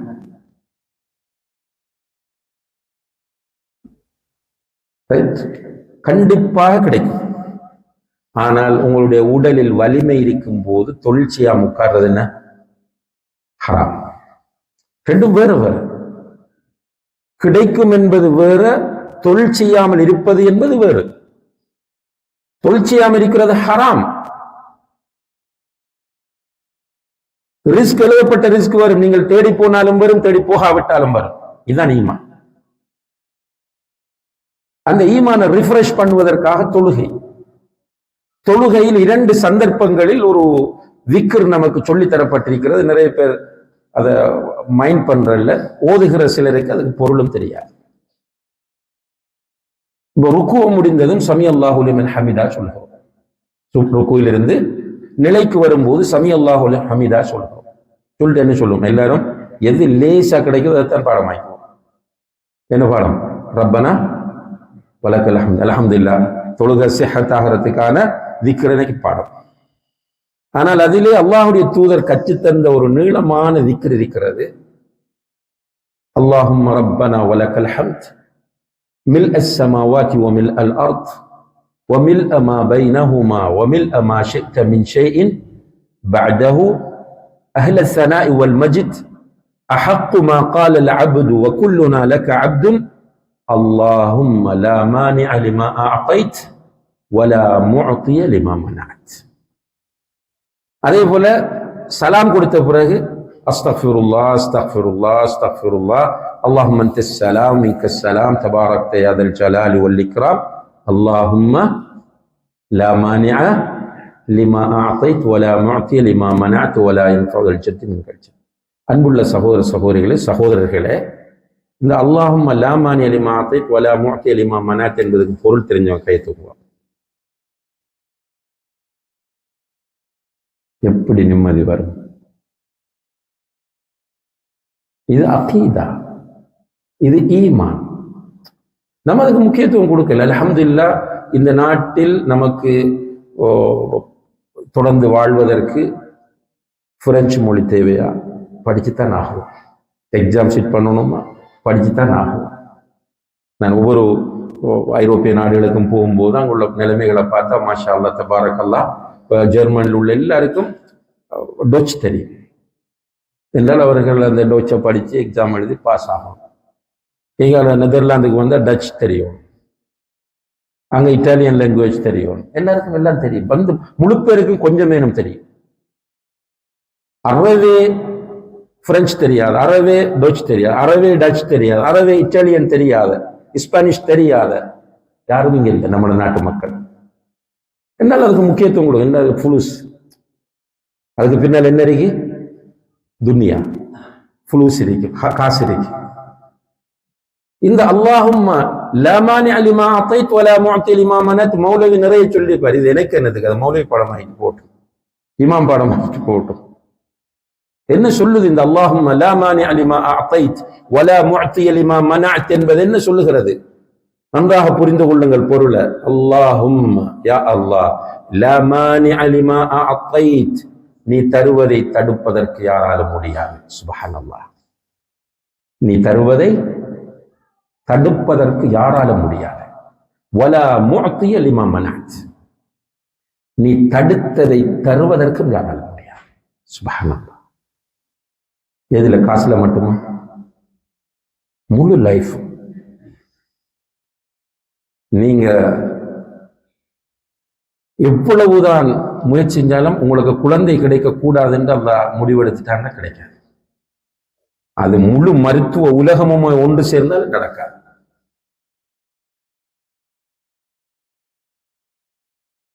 அதுபோலதான் ஆரோக்கியம், பொருளாதாரம், கல்வி. அல்லாஹ் தர வேண்டும் என்று நினைத்ததை யாராலும் தடுக்க முடியாது, தரக்கூடாது என்று முடிவெடுத்ததை தரவும் யாராலும் முடியாது. இது இவ்வளவு நம்பினாலே போதும், அல்ஹம்துலில்லாஹ், நிம்மதியா வாழலாமா இல்லையா? பெருமையும் வராது, பொறாமையும் வராது. இவருக்கு அல்லாஹ் கொட்டி கொடுக்கிறான், எல்லாத்திலையும் கல்வியை கொடுக்கிறான், பேச்சாற்றலை கொடுக்கிறான், அழகை கொடுக்கிறான், உடல் வலிமையை கொடுக்கிறான், குழந்தைகளை கொடுக்கிறான், குழந்தைகளுக்கு கல்வியை கொடுக்கிறான், அந்த வீடு கிடைக்குது, இந்த கார் கிடைக்குது. நான் என்ன சொல்வேன் தெரியுமா? பார்த்துட்டு மாஷா அல்லாஹ் தபாரக்கல்லாஹ் அல்ஹம்துலில்லாஹ். இப்ப நம்மளோட நிலைமை என்ன? நாங்க ரெண்டு பேரும் ஃப்ரெண்ட்ஸ். இவருக்கு அல்லாஹ் கொடுக்க கொடுக்க என்னைக்கு வயிற்றெரிச்சல், டென்ஷன், என்னால முடியதில்லை ஜீரணிக்க. கூட பிறந்த சகோதர சகோதரிகளுக்குள்ளே இந்த குழப்பத்தை பார்க்கிறோமா இல்லையா? ஈமான்ல கோளாறு. ஈமான் சரியாக இருந்தால் நிச்சயமாக இந்த உலகத்தில் எந்த ஒரு டென்ஷனும் வராது. பிரச்சனை வரும், பிரச்சனை என்பது அது எழுதப்பட்டது வரும், சோதனை வந்து கொண்டே இருக்கும். உயிருக்கு அச்சுறுத்தல் வரலாம், ஆரோக்கியம். அல்ஹம்துலில்லாஹ் பார்க்கிறோமா இல்லையா? ரசூலுல்லாஹி அலைஹி வஸல்லம் அவர்கள் பத்ருக்கு போறாங்க, சஹாபாக்களை கூட்டிட்டு. எதுக்கு போனாங்க பத்ருக்கு? யுத்தம் செய்ய போகல. பத்ர் என்கிற இடத்திற்கு மதீனாவில் இருந்து போகும்போது யுத்தம் செய்கிற நோக்கத்தில் நபி ஸல்லல்லாஹு அலைஹி வஸல்லம் அவர்கள் பத்ருக்கு போகல. நபி ஸல்லல்லாஹு அலைஹி வஸல்லம் அவர்கள் பத்ருக்கு போன எதுக்கு? அபூ சுஃபியானுடைய வியாபார கூட்டம் ஷாமில் இருந்து வருகிறது. இந்த பத்ர் ரூட்ல தான் அவங்க போறாங்க மக்காவுக்கு. இவங்களை வெறுங்கையோட விரசினாங்களா இல்லையா? துரத்தினாங்களா இல்லையா மக்காவில் இருந்து சஹாபாக்களை? எனவே அதுக்கு பதிலடியாக அல்லாஹு தஆலா சொன்னா, இவங்க கொண்டு வர வியாபார பொருட்களை நீங்க மறைச்சு பறிச்செடுங்க. இதுக்கு தான் போனாங்க. இதுக்கு ஆயுதம் எல்லாம் தேவையில்லை. அது அடுத்தது வியாபார கூட்டத்தில் ஆயிரக்கணக்கானவங்க வர போறல, ஒரு 50 பேர் 100 பேர் வருவாங்க, அவங்க 300 பேரை கண்டு விட்டுட்டு ஓடிடுவாங்க. இதான் ரசூலுல்லாஹி அலைஹி வஸல்லம் பிளான். ஆனால் இவர்கள் போன செய்தி அபூ சுஃபியானுக்கு கிடைத்து, அபூ சுஃபியான் மக்காவுக்கு செய்தி அனுப்பி, அபூ ஜஹில் அதை ஒரு பூதாகரமாக ஆக்கி உடனடியாக படையை திரட்டி 1000க்கு மேற்பட்ட வீரர்களோடு ஆயுதங்களோடு பத்ருக்கு வந்து சேர்றான் அபூ ஜஹில். ரசூலுல்லாஹி அலைஹி வஸல்லம் அவர்கள் நிர்பந்திக்கப்பட்டு விட்டார்கள் அவர்களை ஃபேஸ் பண்றது. அப்போ உடனடியாக யுத்தம் செய்வோம் என்று அவர்கள் முடிவெடுக்கவில்லை. சஹாபாக்கள் அப்படி 300 சில்லற பேரை கூப்பிட்டு உட்கார வச்சு கேட்கிறாங்க, இப்படி சிச்சுவேஷன் இப்படி மாறிச்சு, என்ன பண்ணுவோம்? ஒரு முஹாஜிர் சஹாபி அபூபக்கர் நான் நினைக்கிறேன் எழுப்பி சொல்ல, ரசூலுல்லாஹ் நம்ம ஜிஹாத் செய்ய போராடுவோம். இன்னும் ஒரு முஹாஜிர் மக்காவில் இருந்து வந்த சஹாபி தான் சொல்ல, போராடுவோம். இன்னும் ஒரு முஹாஜிர் எழுப்பி சொல்ல, போராடும். ரசூலுல்லாஹ் திரும்ப திரும்ப ஆலோசனை சொல்லுங்கன்னு கேட்கிறாங்க. ஏனென்றால் அவர்களுக்கு மதீனாவில் எவ்வளவு கால உறவு? வெறும் 1.5 வருஷம், 2 வருடம். அப்ப இவர்களுடைய நிலைப்பாடு என்ன என்பதை அறிவதற்காக திரும்ப திரும்ப ஆலோசனை கேட்கிறார்கள். அப்பதான் ஒரு சஹாபி எழுந்து சொல்கிறார், யா ரசூலல்லாஹ், திரும்ப திரும்ப ஆலோசனை சொல்லிட்டாங்க 3-4 பேர். இதுக்கு பிறகு நீங்கள் ஆலோசனை கேட்கிறீர்கள் என்றால் அன்சார்களுடைய நிலைப்பாட்டை நீங்கள் அறிய விரும்புகிறீர்கள், மதீனாவில் வாழக்கூடிய முஸ்லிம்களுடைய நிலைப்பாட்டை அறிய விரும்புகிறீர்கள் நினைக்கிறேன். யா ரசூலல்லாஹ், எங்களுடைய நிலைப்பாடு உங்களுடைய நிலைப்பாடு. மூசா அலைஹிஸ்ஸலாம் அவர்களை பார்த்து பனு இஸ்ராயல்கள் சொன்னார்கள், இத்ஹப் அன்த வரப்புக ஃபகாத்திலா இன்னா ஹாஹுனா காயிதூன், நீ உன்னுடைய ரப்பும் சென்று ஃபிரௌனோடு போராடுங்கள், நாங்கள் இங்கே உட்கார்ந்து பார்த்து கொண்டிருக்கிறோம் என்று சொன்னார்கள். அப்படி அல்ல யா ரசூலல்லாஹ், இத்ஹப் அன்த வரப்புக ஃபகாத்திலா இன்னா மஅகுமா முகாத்திலூன், நீங்களும் உங்களுடைய ரப்பும் சென்று போராடுங்கள், உங்களோடு நாங்களும் இருப்போம். அல்லாஹ்வுடைய தூதரே, இந்த செங்கடலுக்குள் குதிக்க வேண்டும் என்று நீங்கள் எங்களை பார்த்து சொன்னால் குதிப்போம் என்றார்கள். அதுக்கு பிறகுதான் ரசூல் ஸல்லல்லாஹு அலைஹி வஸல்லம் அவர்கள் ஜிஹாத் செய்வதற்கு முடிவெடுத்து இப்ப ஃபுல் பிளான் பண்ணாங்க. லேசான பிளான் இல்லை, கையில் ஒன்றும் இல்லை. யானைப்படை இல்லை, குதிரைப்படை இல்லை, தேவையான அம்பு இல்லை, ஈட்டி இல்லை, போதிய அளவு உணவில்லை. ஸல்லல்லாஹு அலைஹி வஸல்லம் எல்லா சிச்சுவேஷனையும் புரிய வைத்து விட்டு சஹாபாக்களை கூப்பிட்டு, காலையில யுத்தம் நடக்க போகிறது, விடிஞ்சா யுத்தம். அந்த யுத்தம் இப்ப இந்த கால போல மறைந்திருந்து நவீன ஆயுதங்களால போராடுறதா இல்லை, ஃபேஸ் டு ஃபேஸ் வாழேந்தி போராட வேண்டும். முதல் நீதான் முன்னணியில் நிற்க வேண்டும் என்று கொஞ்சம் பேர் அப்பாயிண்ட் பண்ணிட்டாங்க. காலையில் எழுந்தோடனே பெட்டில் ஃபீல்ட் யுத்த களத்திற்கு நீங்கள் வந்தால் முன் வரிசையில் நீங்கள் நிற்க வேண்டும், இன்னார் இன்னார், அடுத்தது இன்னார் நிற்க வேண்டும், இது நடந்தால் அது நடக்கும். ஃபுல் ஐடியா கொடுத்துட்டு இப்போ போய் தூங்க சொன்னாங்க. இதுதான் பாயிண்ட். காலையில் எழுந்தால் யுத்தம். இப்ப என்ன சொன்னாங்க? தூங்குங்கள். அன்புள்ள சகோதர சகோதரிகளே, மனச்சாட்சியோடு உங்களிடம் கேட்கிறேன், இப்படியான ஒரு சிச்சுவேஷனில் தூங்க முடியுமா? நமக்கு காலையில் இப்ப பெண்கள் இருக்கிறீர்கள், பயணம் போறதுக்கு பிளான் பண்ணிருக்கீங்க ஊருக்கு, எப்போ வார மாசம், இப்ப இருந்தே தூக்கம் இல்லை அவங்க. வார மாசம் தான் ஊருக்கு போறது, ஆனா இப்ப இருந்தே நிம்மதியா தூங்க மாட்டாங்க. எது வாங்குறது, யாருக்கு வாங்குறது, எங்க கொடுக்கறது, என்ன கொண்டு போறது, பிளான் பண்ணி நைட்டு கடைக்கு போறதும் கொண்டு வாரதும், அதை வாங்க மறந்துட்டோம் நினைக்கிறதும், கனவுல வாங்குறதும், இப்படியே அவங்களோட நம்மளோட நிலைமையும் கிட்டத்தட்ட சில பிரச்சனைகள் வந்தால், சின்ன சின்ன பிரச்சனைகள் வந்தால் தூக்கம் வராது. அப்ப இந்த சிச்சுவேஷனில் தூங்க முடியுமா என்று என்னிடமும் உங்களிடமும் கேட்கப்பட்டால் நம்மளோட ஆன்சர் என்ன? முடியாது. ஆனால் அல்லாஹ் குர்ஆனில் சொல்கிறான், அந்த சஹாபாக்கள் நிம்மதியாக உறங்கினார்கள். சுப்ஹானல்லாஹ். அந்த நிம்மதி வருவதற்கு காரணம் அவர்களுடைய உள்ளத்தில் இருந்த ஈமான். இன்றைக்கும் அல்ஹம்துலில்லாஹ் இங்கே இருக்கிற சில சகோதர சகோதரிகள் அப்படி நிம்மதியை ஃபீல் பண்ணுகிறவர்கள் இருக்கிறார்கள், இல்லாமல் இல்லை. நம்ம பேசுற யாருக்குன்னா டென்ஷன் பார்ட்டிக்கு. அது அவரவருக்கு தெரியும், எனக்கு டென்ஷன் இருக்கா இல்லையா, எனக்கு தூக்கம் போகுதா இல்லையா, நான் டேப்லெட் யூஸ் பண்றேனா இல்லையா என்பது ஒவ்வொருவருக்கும் தெரியும். அவர்களோடு தான் நான் பேசிக் கொண்டிருக்கிறேன். நீங்கள் எவ்வளவு பெரிய எக்ஸ்பர்ட்டான ஒரு சைக்காட்ரிஸ்டை நீங்கள் சந்தித்தாலும், நீங்கள் ஈமானை ரிஃப்ரெஷ் பண்ணும் வரைக்கும், ஈமானை புதுப்பித்துக் கொள்ளும் வரைக்கும் நிம்மதியாக உங்களால் இருக்கவே முடியாது. ஈமானை படிக்க வேண்டும், அல்லாஹ்வை அறிய வேண்டும். நான் திரும்ப நான் கிட்டத்தட்ட நுணுக்கமாக என்னுடைய உரைகளை அவதானித்தவர்களுக்கு தெரியும். இந்த பிரான்ஸ்ல வந்து இந்த ஒரு வார காலத்தில் நாம் பேசிய எல்லா பேச்சுக்களிலும் அந்த பாயிண்டை நான் சுட்டி காட்டி வந்திருக்கிறேன். அல்லாஹ்வை படியுங்கள், அல்லாஹ்வை அறியுங்கள். தொழுகை இல்லை, வட்டி வாங்குகிறார், அப்படி ஒழுக்கம் இல்லை, இதுதான் நம்ம பேசியிருக்கிறோம். பேசிக்க விட்டுட்டோம். மெயின் ஸ்விட்ச். அல்லாஹை பற்றிய புரிதல் சரியாக ஏற்பட்டு விட்டால் எல்லாம் கிளியர் ஆகும். அல்லாஹை பற்றி சரியாக தெரியாமல் தொழ ஆரம்பிக்கிறீர்களா, நிச்சயமாக விடுவீர்கள். அதுக்கு நான் பயம் இல்லாமல் சொல்லுவேன்.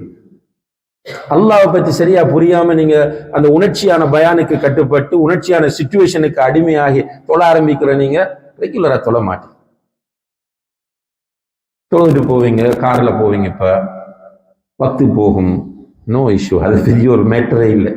ஊட்ட போவீங்க, செய்வீங்க, தொழுவீங்க. ஆனால் அல்லாஹ்வை புரிந்து கொண்ட ஒரு மனிதனுக்கு வக்து வரும்போது பதட்டம். வக்து மிஸ் ஆகுது. அது பிரான்ஸ்ல இருந்தாலும் சரி, சந்திரலோகத்துக்கு போனாலும் சரி. நம்மளாகவே இப்ப நம்ம சாட்டுகள் உருவாக்கிறோம். நான் டிராவலிங்ல இருக்கிறேன், அங்க இருக்கிறேன். ஏன் சட்டம்? இஸ்லாம் எல்லா காலத்திற்கும் எல்லா இடத்திற்கும் பொருத்தமானது. அது பிரான்சுக்கு பொருந்தாது, ஐரோப்பாவுக்கு பொருந்தாதுன்னு சொன்னா முட்டாள்தனம். இஸ்லாம் அல்லாஹுடைய மார்க்கம். அல்லாஹ் எப்படிப்பட்டவன்? எல்லா நிலைகளும் எல்லா இடங்களும் எல்லா காலங்களும் அறிந்தவன். அப்படின்னா அவன் அதற்கு ஏற்ற சட்டங்களை சொல்லி இருக்க வேண்டும். தஜ்ஜால் வருகிற காலத்தில் கூட முதல் நாள் எப்படி இருக்கும்? தஜ்ஜால் 40 நாட்கள் இந்த உலகத்தில் வெளியாகி 40 நாட்கள் இருப்பான் பப்ளிக்கா. அதுல முதல் நாள் எப்படி இருக்கும்? எப்படி இருக்கும்? ஒரு வருடம் போல இருக்கும். ஒரு நாளுடைய லென்த் ஒரு வருடம் போல இருக்கும். இதை சொன்ன சஹாபாக்கள் கேட்கிறாங்க, எப்படி நோன்பு பிடிக்கிறது, எப்படி தொழுறது? சுப்ஹானல்லாஹ். கால்குலேட் பண்ணி நோன்பு பிடிங்க, கால்குலேட் பண்ணி தொழுகை விடுங்கன்னு சொல்லல. அல்லாஹ்வை புரிந்து கொண்ட ஒரு மனிதனுக்கு ஜக்காத்து கொடுக்கிற அவனுக்கு அவன் மைண்ட்ல என்ன இருக்கும்னா, என்னுடைய பணம் இல்லை, என்னுடைய பணம் இல்லை, என்னுடைய பணம் இல்லை, அது கொடுக்க வேண்டியது அல்லாஹ்வுக்காக கொடுக்க வேண்டியது. அவன் மைண்ட் 24 hours ஃபிக்ஸ்ட் ஆயிரும். அது 1 லட்சம் கொடுக்கிறா இருந்தாலும் சரி, 1 கோடி ஜக்காத் கூட தூக்கி கொடுத்துட்டு மகிழ்ச்சி அடைவார். அதுல அவனுக்கு ஹாப்பினஸ் வருமே தவிர ஸ்ட்ரெஸ் வராது. அல்லாஹ்வுடைய வீட்டுக்கு கொடுக்க வேண்டும் யோசிக்கிறான். அல்ஹம்துலில்லாஹ், நம்மளோட பிசினஸ் நல்லா இருக்கு, நம்மளோட கணக்கிலே பள்ளியை கட்டிடுவோம். பார்க்கிறவன் நினைப்பான், இவ்வளவு காசு தூக்கி பள்ளியை கொடு. அவன் அந்த கொடுக்கிறவன் நினைப்பான், நான் கட்டியிருக்கிறது அல்லாஹ்வுடைய வீடு.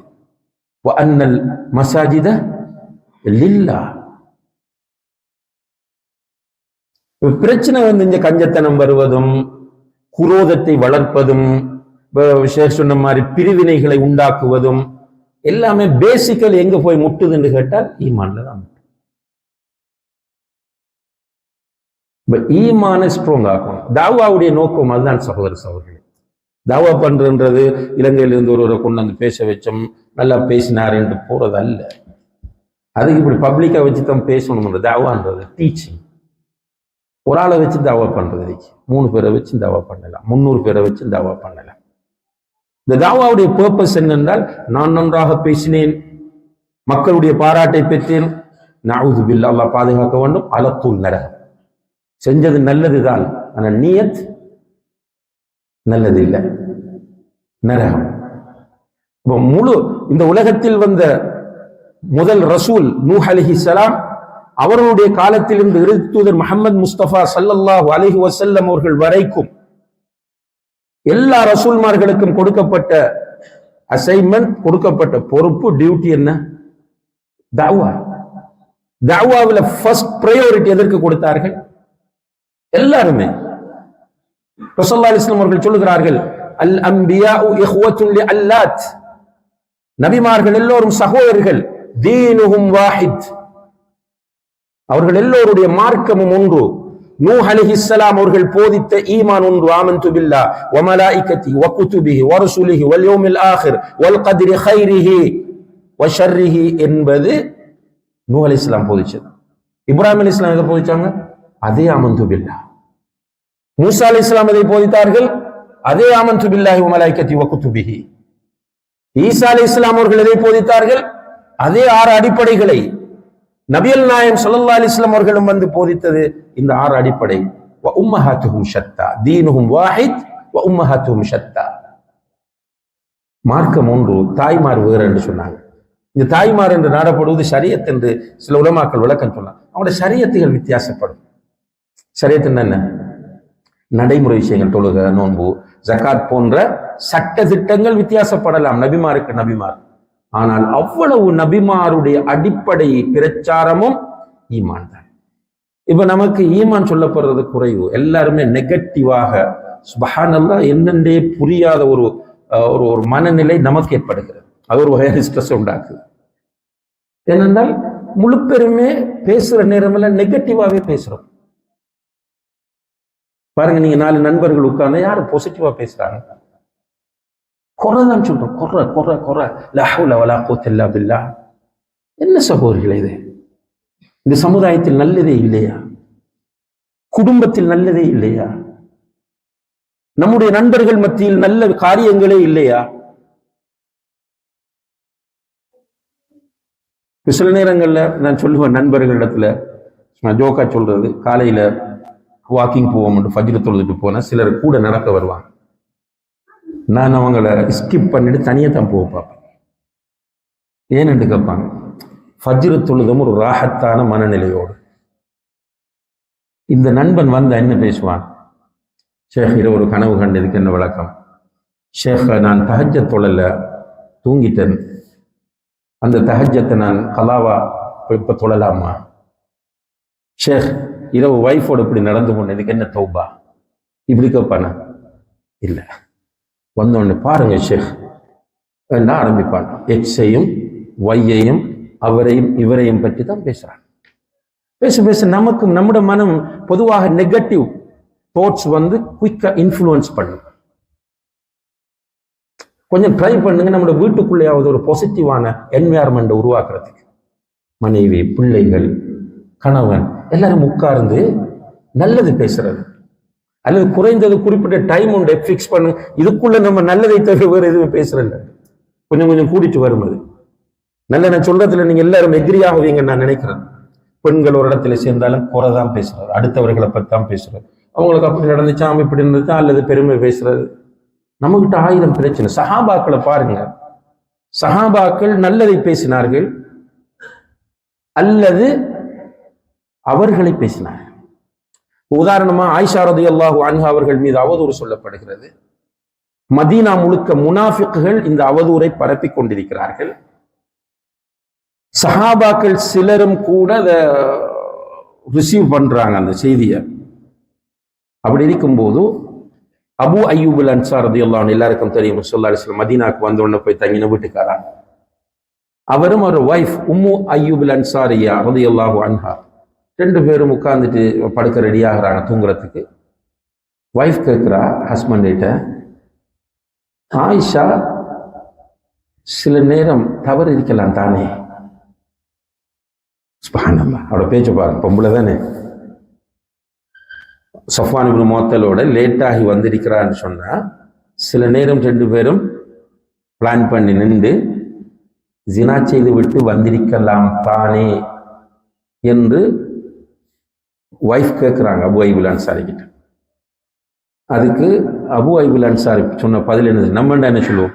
சில இருக்கலாம் என்ன, அப்படித்தான் பேசுவோம். இந்த வைஃபை திருப்திப்படுத்தணுமே.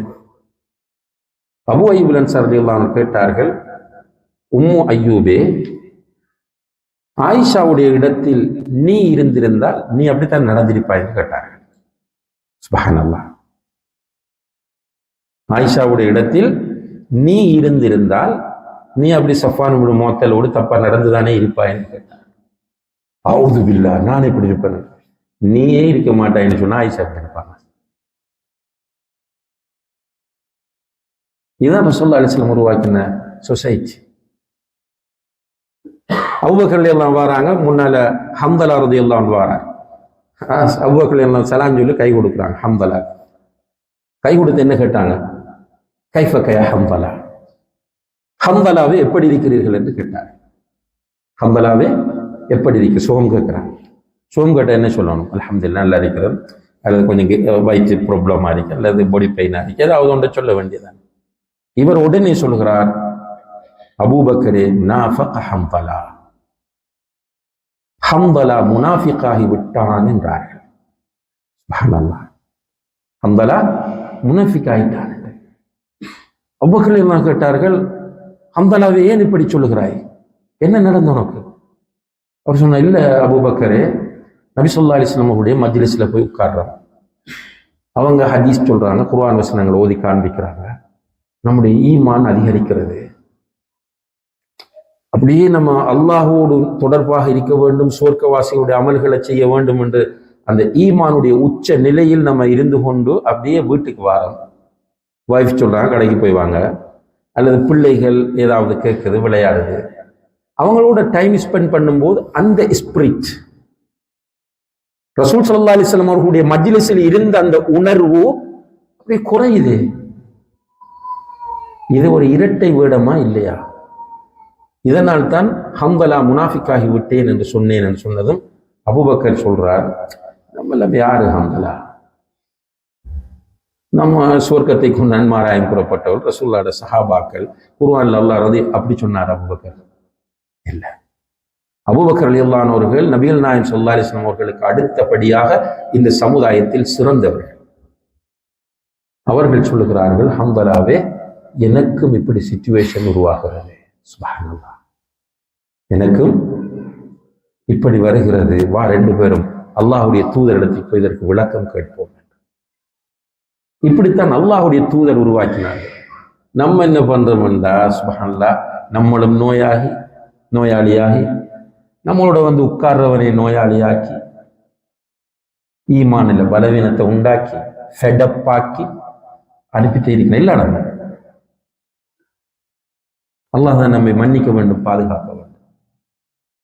அப்ப என்னடா, பேசிக்கலி ஈமானுடைய விஷயத்தில் நம்ம ரொம்ப பலவீனமாக இருக்கிறோம். ஈமான் ஸ்ட்ராங் ஆகிவிட்டால் அல்ஹம்துலில்லாஹ், அன்புள்ள சகோதர சகோதரிகளே, ஆட்டோமேட்டிக்காக நம்மிடத்தில் அமல் வரும்.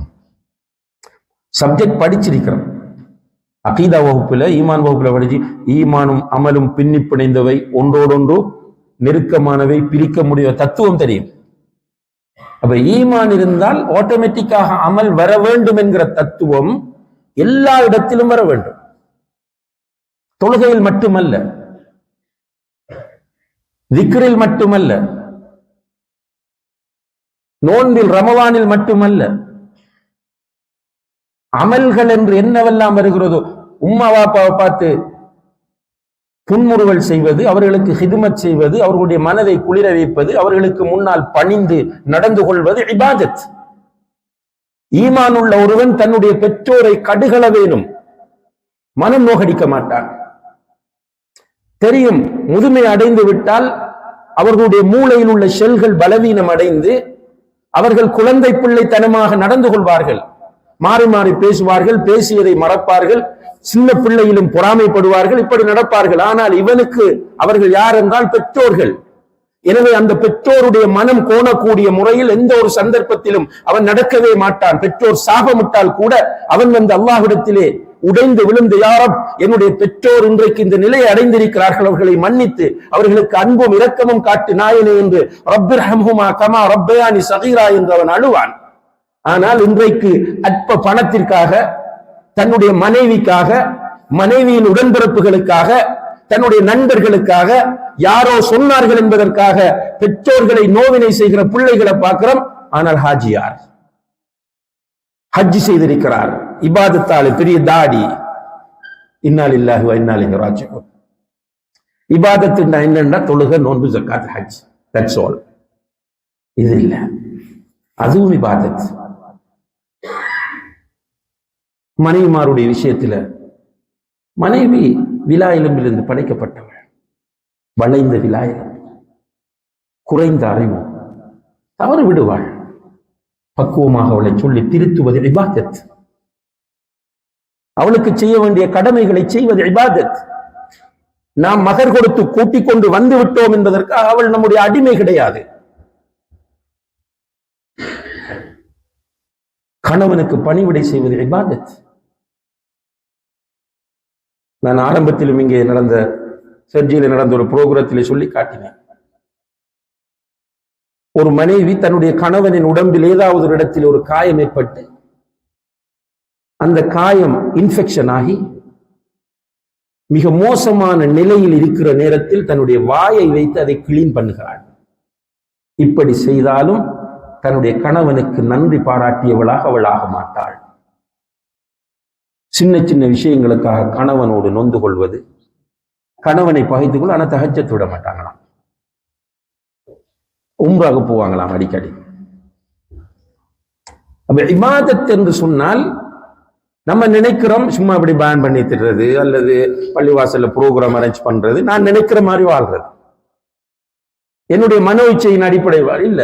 இந்த மனநிலை வருவதற்கு காரணமே நம்முடைய ஈமானில் உள்ள கோளாறு. ஈமான் கொண்ட நிலையில் தொழுது பாருங்கள், அந்த தொழுகையிலே குர்ரத்து ஐன் இருக்கும். சுப்ஹானல்லாஹ். குர்ரத்து ஐன் என்ன? கண் குளிர்ச்சி, நிம்மதி. ரசூலுல்லாஹி அலைஹி வஸல்லம் அவர்கள் இதா ஹஸிபஹு அம்ருன் ஃபஸியா இலா ஸலாத், நாலு பக்கம் பிரச்சனை வந்தா தொழத்தான் போவாங்க. சும்மா போய் ஃப்ரெண்ட்ஸை தேடி புலம்புறது இல்லை, போய் அல்லாஹோட பேசுவார். ரப்பல் ஆலமீன் அவங்களுக்கு தெரியும் அல்லாஹ் யாருண்டு. அவன் சமீ என்பது தெரியும், பசீர் என்பது தெரியும், காதிர் என்பது தெரியும், கதீர் என்பது தெரியும், முக்ததிர் என்பது தெரியும், அலீம் என்பது தெரியும், நாசிர் என்பது தெரியும். அந்த அல்லாஹோடு பேசினால் அல்லாஹ் என்னை வெறுங்கையோடு விடமாட்டான் என்பது தெரியும். அந்த அல்லாஹ் தான் எனக்கு நிஅமல் மௌலா வ நிஅமன் நஸீர் என்பது தெரியும். என்னால் அவன் உளப்பூர்வமாக ஏற்றிருக்கிறான். இன்றைக்கு ஒரு மனைவி தன்னுடைய கணவனை நம்புகிறாள். ஒரு பெண், அவள் ஊரில் இருந்து எந்தவித அனுபவம் இல்லாமல் திருமணம் முடித்து விட்டார் என்கிற ஒரே காரணத்திற்காக ஒன்றுமே தெரியாத ஒரு நாட்டுக்கு வருகிறாள். வந்து இவர் ஒரு வீடு எடுத்து கொடுக்கிறார், அந்த வீட்டிலே இந்த பெண் இருக்கிறார், அவர் வேலைக்கு போகிறாள், தன்னந்தனியாக இருக்கிறாள். ஆனா டென்ஷன் இல்லை, சில கவலைகள் இருக்கும், தாய் தந்தையை பிரிந்த கவலை இருக்கும், ஆனா பயம் இல்லை. ஏன் பயம் இல்லை என்றால் என்னோடு என்னுடைய கணவன் இருக்கிறான், நம்பிக்கை இருக்கிறது. எங்காவது ஒரு தூர இடத்திற்கு அந்த பெண் காரிலே கணவனோடு போகிறாள், தன்னந்தனியாக.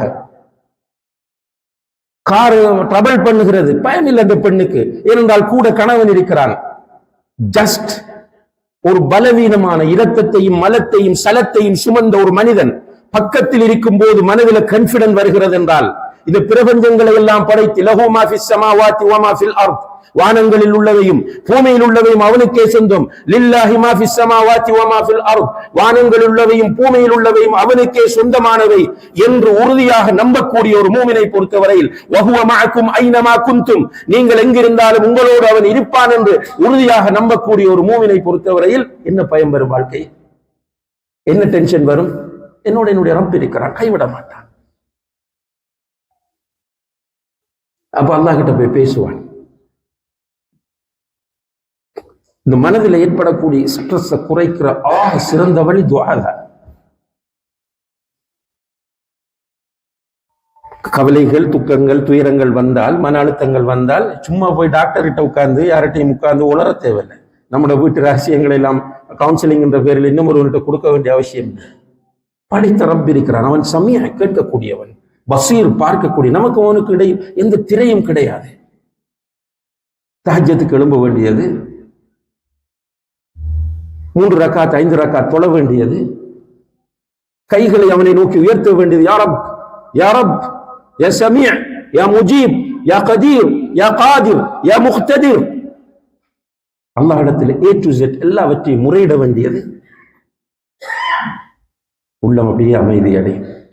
முறையிடும் போது எப்படி முறையிடணும் என்றால், அல்லாஹுடைய தூதர் சில விஷயங்களை சொல்றாங்க. உதுல்லாஹ வ அன்தும் மூகினூன பில் இஜாபா, துஆ கேளுங்க, அல்லாஹ் பதில் தருவான் என்கிற நம்பிக்கையோடு கேளுங்க. தருவான், தருவான், திரும்ப திரும்ப தட்டுங்கள், தருவான். நிச்சயமாக அல்லாஹ் தன்னுடைய அடியான் அவனிடத்தில் அவனுடைய கைகளை உயர்த்தி விட்டால் வெறுங்கையோடு அனுப்புவதற்கு வெட்கப்படுகிறான் என்று நபி ஸல்லல்லாஹு அலைஹி வஸல்லம் அவர்கள் சொன்னார். பதில் தருவான் என்கிற உறுதியான நம்பிக்கையோடு கேட்க வேண்டும், முதலாவது. இரண்டாவது, நீங்கள் அல்லாஹ்விடம் கேட்டால் ஃபல்யஸிமில் மஸ்அலா, உறுதியாக கேளுங்கள். உறுதியாக கேட்கணும். யா அல்லாஹ், நீ விரும்பினாத்தா, விரும்பாட்டி வீடு இல்லை, எனக்கு குழந்தை இல்லை, யா அல்லாஹ் நீ தான் தரணும். குழந்தையை தரக்கூடிய ஆற்றல் உன்னை தவிர வேறு யாரிடமும் இல்லை, மருத்துவனால் முடியாது. இந்த உலகமே ஒன்று சேர்ந்தாலும் யா அல்லாஹ் எனக்கு குழந்தையை தர முடியாது, நீ நாடினால் கணவனே இல்லாமல் மரியம் அலைஹிஸ்ஸலாம் அவர்களுக்கு ஈசா அலைஹிஸ்ஸலாம் அவர்களை கொடுத்தாய், எனவே என்னுடைய கணவனோடு நான் சேர்ந்து வாழுகிறேன், எனக்கு குழந்தையை கொடு என்று உறுதியாக அல்லாஹ்விடம் கேட்க வேண்டும். யா அல்லாஹ் நீ விரும்பினா குழந்தையை கொடு என்று கேட்கக்கூடாது. இது இரண்டாவது. மூன்றாவது, நீங்கள் துஆ கேட்டால் நீங்கள் அவசரப்படாத வரை உங்களுடைய துஆவுக்கு பதில் கிடைக்கும். சுப்ஹானல்லாஹ். சஹாபாக்கள் கேட்டார்கள், ஒமல் இஸ்திஜால் யா ரசூலல்லாஹ், அவசரப்படுறா என்னன்னு கேட்டாங்க. ஒரு ஆள் துஆ கேட்கிறார், திரும்ப கேட்கிறார், திரும்ப கேட்கிறார், காபத்துல்லாஹ் போய் கேட்கிறார், மஸ்ஜித் நபவி போய் கேட்கிறார், ரவுதால உட்கார்ந்து கேட்கிறார், தஹஜ்ஜத்துல கேட்கிறார், பிரயாணத்துல கேட்கிறார். ஒரு 2 வருஷமா போராடுறார். இப்போ கூட்டாளி மாறிட்ட வந்து, ஃபேமிலிட்ட வந்து, மற்றாக்கள்கிட்ட சொல்றார், கேட்க கேட்க நல்லா தாரான் இல்லை, கேட்கிறேன் கேட்கிறேன் அல்லாஹ் தராமல் இருக்கிறான். இதுதான் அவசரப்படுவது என்று சொன்னார். எப்போது தர வேண்டும் என்பது அவனுக்கு தெரியுமா தெரியாதா? நம்மளை படைச்சது யாரு? அல்லாஹ். நம்ம யாருக்கு சொந்தம்? அல்லாஹுக்கு. உங்களோட பிள்ளைக்கு எப்ப கல்யாணம் முடிச்சு கொடுக்கணும்னு உங்களுக்கு தெரியுமா இல்லையா? உங்களோட பிள்ளைக்கு எப்ப வாகனம் வாங்கி கொடுக்கணும்னு உங்களுக்கு தெரியுமா இல்லையா? நீங்க புள்ள பிறந்த உடனே உனக்கு கார் கொடுக்க மாட்டீங்க, அதுக்கு ஒரு டைம் வரணும். சிலர் வந்து புள்ள 18 வயசான உடனே காரை வாங்கி கொடுத்துருவீங்க, லைசன்ஸ் எடுத்தோடு. இன்னும் சொல்லுங்க, இல்லம்மா இன்னும் ஒரு 2 இயர்ஸ் போகும். ஒவ்வொருவருக்கும் அவருடைய விஷயங்கள் தெரியும். ரப்புல் ஆலமீனுக்கு நம்மள தெரியாதா? எனக்கு எப்போது கல்வியை தர வேண்டும், எப்போது பணத்தை தர வேண்டும், எப்போது சிட்டிசன்ஷிப்பை தர வேண்டும், எப்போது என்னுடைய நோயை குணப்படுத்த வேண்டும், அவனுக்கு தெரியும். ஆனால் என்னுடைய டியூட்டி என்ன? கேட்டுட்டே இருக்கும்.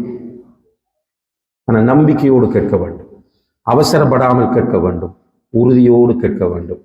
இப்படி நீங்க துஆ கேட்டு பாருங்க, நிச்சயமாக உங்களுக்கு ரிலாக்ஸேஷன் கிடைக்கும், நம்பிக்கையும் பிறக்கும், நிம்மதியும் கிடைக்கும், விரக்தி வராது. அதே போல அன்புள்ள சகோதர சகோதரிகளே, சிலர் இந்த பாவங்களால் ஸ்ட்ரெஸ் ஆகிறாங்க. செய்கிற பாவங்கள், மனிதன் பாவம் செய்யாம இருக்க இயலாது. சிலர் சொல்லுவாங்க, நான் பாவமே செய்யற இல்லைன்னு. சுப்ஹானல்லாஹ், அதுவே பாவம். அப்படி சொல்றதே பாவம். பாவம் என்ன? குர்ஆன் ஹதீஸுக்கு மாத்திரம் நடக்கிறது பாவமா இல்லையா? அல்லாஹ் குர்ஆனில் சொல்லுகிறான், வலா துஸக்கு அன்ஃபுஸக்கும், உங்களை நீங்கள் பரிசுத்தப்படுத்த வேண்டாம் என்று சொல்கிறான். நாம் பாவமே செய்யறேன் என்று சொல்றது பரிசுத்தப்படுத்துறதா இல்லையா? பரிசுத்தப்படும். நம்மகிட்ட ஏதோ ஒரு பாவம் வரும், பெரிய பாவம் வரும், சின்ன பாவம் வரும். ரைட்? ஈமான் இருந்தாலும் பாவம் வரும், ஸ்ட்ராங்கான ஈமான் இருந்தாலும் பாவம் வரும்.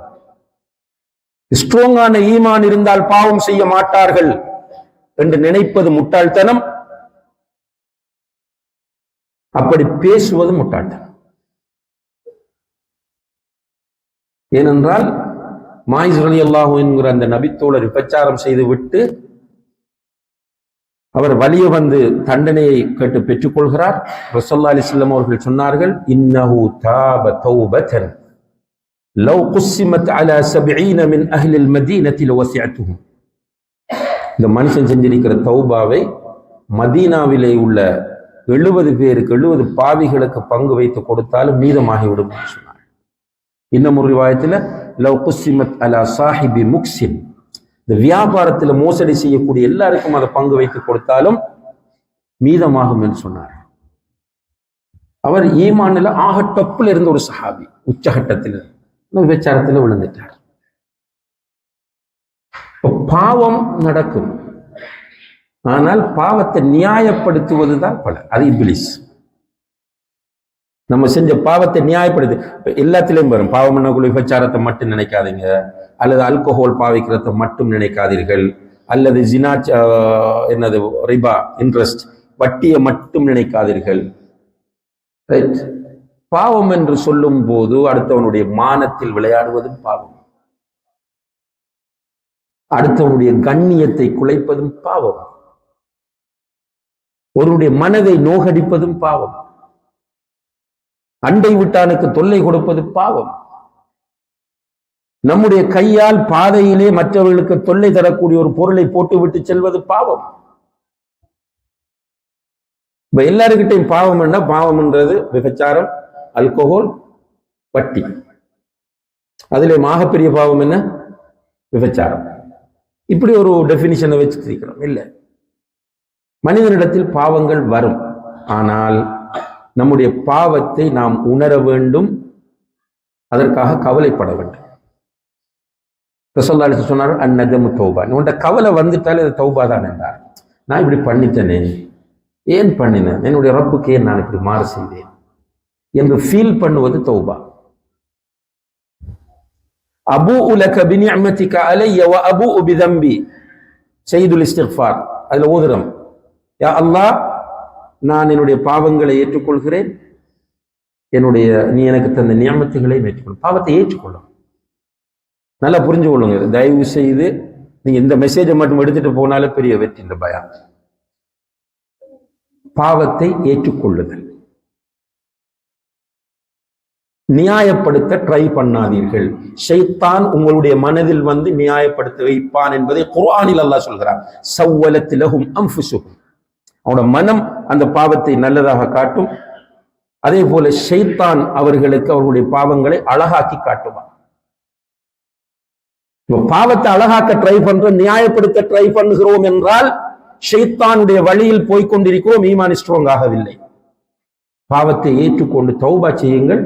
நிச்சயமாக அல்லாஹ் நீங்கள் என்ன பாவம் செய்தாலும் மன்னிப்பார். என்ன பாவமாக இருக்கலாம், அது உச்சகட்டமான ஷிர்காக கூட இருக்கலாம். அது நஊது பில்லாஹ், அல்லாஹ்வை நம்ம மிக மோசமாக திட்டிய ஒரு பாவமாக கூட இருக்கலாம். அந்த பாவத்துக்கு நம்ம போய் நான் இப்படி செய்து விட்டேன் என்று உணர்ந்து தௌபா செய்தால் அல்லாஹ் மன்னிப்பான். எவ்வளவு அழகாக சொல்லுகிறான், யா இபாதி, என்னுடைய அடியார்களே, அல்லதீன அஸ்ரஃபு அலா அன்ஃபுஸிஹிம், தங்களுக்கு தாங்களே நிறைய பாவம் செய்து அணியிழைத்துக் கொண்ட என்னுடைய அடியார்களே, லா தக்னது மின் ரஹ்மத்தில்லாஹ், அல்லாஹ்வுடைய ரஹ்மத்தில் நீங்கள் நம்பிக்கை இழக்காதீர்கள். இன்னல்லாஹ யக்ஃபிரு ذுனூப ஜமீஆ, நிச்சயமாக அல்லாஹ் எல்லா பாவங்களையும் மன்னிப்பான். சுப்ஹானல்லாஹ். அன்புள்ள சகோதர சகோதரிகளே, நமக்கு அல்லாஹ் என்ன குறை வச்சிருக்கிறான்?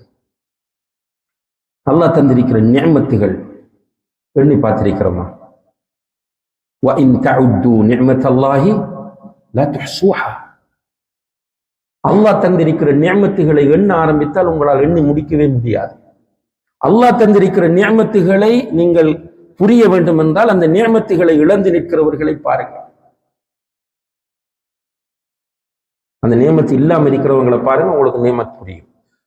ஆனா நமக்கு எப்ப புரியும் என்றால், அப்பன் அருமை அப்பன் செத்தால் தெரியும், உப்பின் அருமை உப்பில்லாவிட்டால் தெரியும் என்பார். நமக்கு மிஸ் ஆகும் போது அந்த நியமத்து தெரிகிறது, இருக்கும் போது தெரிவதில்லை.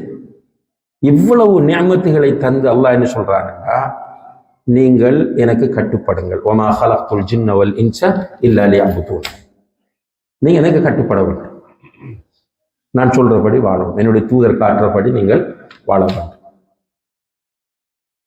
இருந்தாலும் அல்லாஹ் தந்த நியமத்துகள் அத்தனையும் அனுபவித்துக் கொண்டு நம்ம பாவம் செய்கிறோம் எல்லாரும். சுப்ஹானல்லாஹ். அல்லாஹ் நம்மை பார்த்து அழைக்கிற ஒரு அழைப்பு இருக்கிறது. உண்மையில தனியே இருந்து நிதானமாக அதை ஓதினால் அழாமல் எழுந்திருக்க முடியாது. வஸாரிஉ இலா மக்ஃபிரத்தின் மின் ரப்பிக்கும், உங்களுடைய ரப்பிடம் இருக்கிற மன்னிப்பின் பால் நீங்கள் ஒருவருக்கு ஒருவர் போட்டி போட்டு விரைந்து வாருங்கள் என்று அல்லாஹ் சொல்றார்.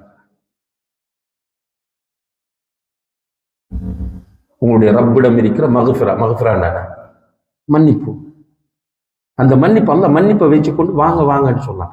தஹஜ்ஜத்துடைய நேரத்திலே அல்லாஹ் நம்மை பார்த்து சொல்லுகிறான், ஹல் மின் முஸ்தக்ஃபிரின் ஃபஅக்ஃபிர் லஹு, என்னிடம் மன்னிப்பு கேட்டு யாராவது வந்திருக்கிறீர்களா, உங்களுக்கு மன்னிப்பு தர நான் வந்திருக்கிறேன். அப்ப பாவம் செஞ்சுட்டு ஸ்ட்ரெஸ் ஆக தேவையில்லை. சில சகோதர சகோதரிகள் ஓசிடிக்கு போறாங்க, பாவம் செஞ்சுட்டு. ஓசிடி என்றால் இந்த வஸ்வாஸ், நான் எனக்கு இடைச்சம் இல்லை, மன்னிப்பில்லை, நான் அழிந்து விட்டேன், என்னை எல்லாம் மன்னிக்க மாட்டேனோ அப்படி இப்படியே சொல்லி அவங்க தங்களையும் வெளிப்படுத்தி அசிங்கமாகிக் கொள்ளத்தை பார்க்கறாங்க.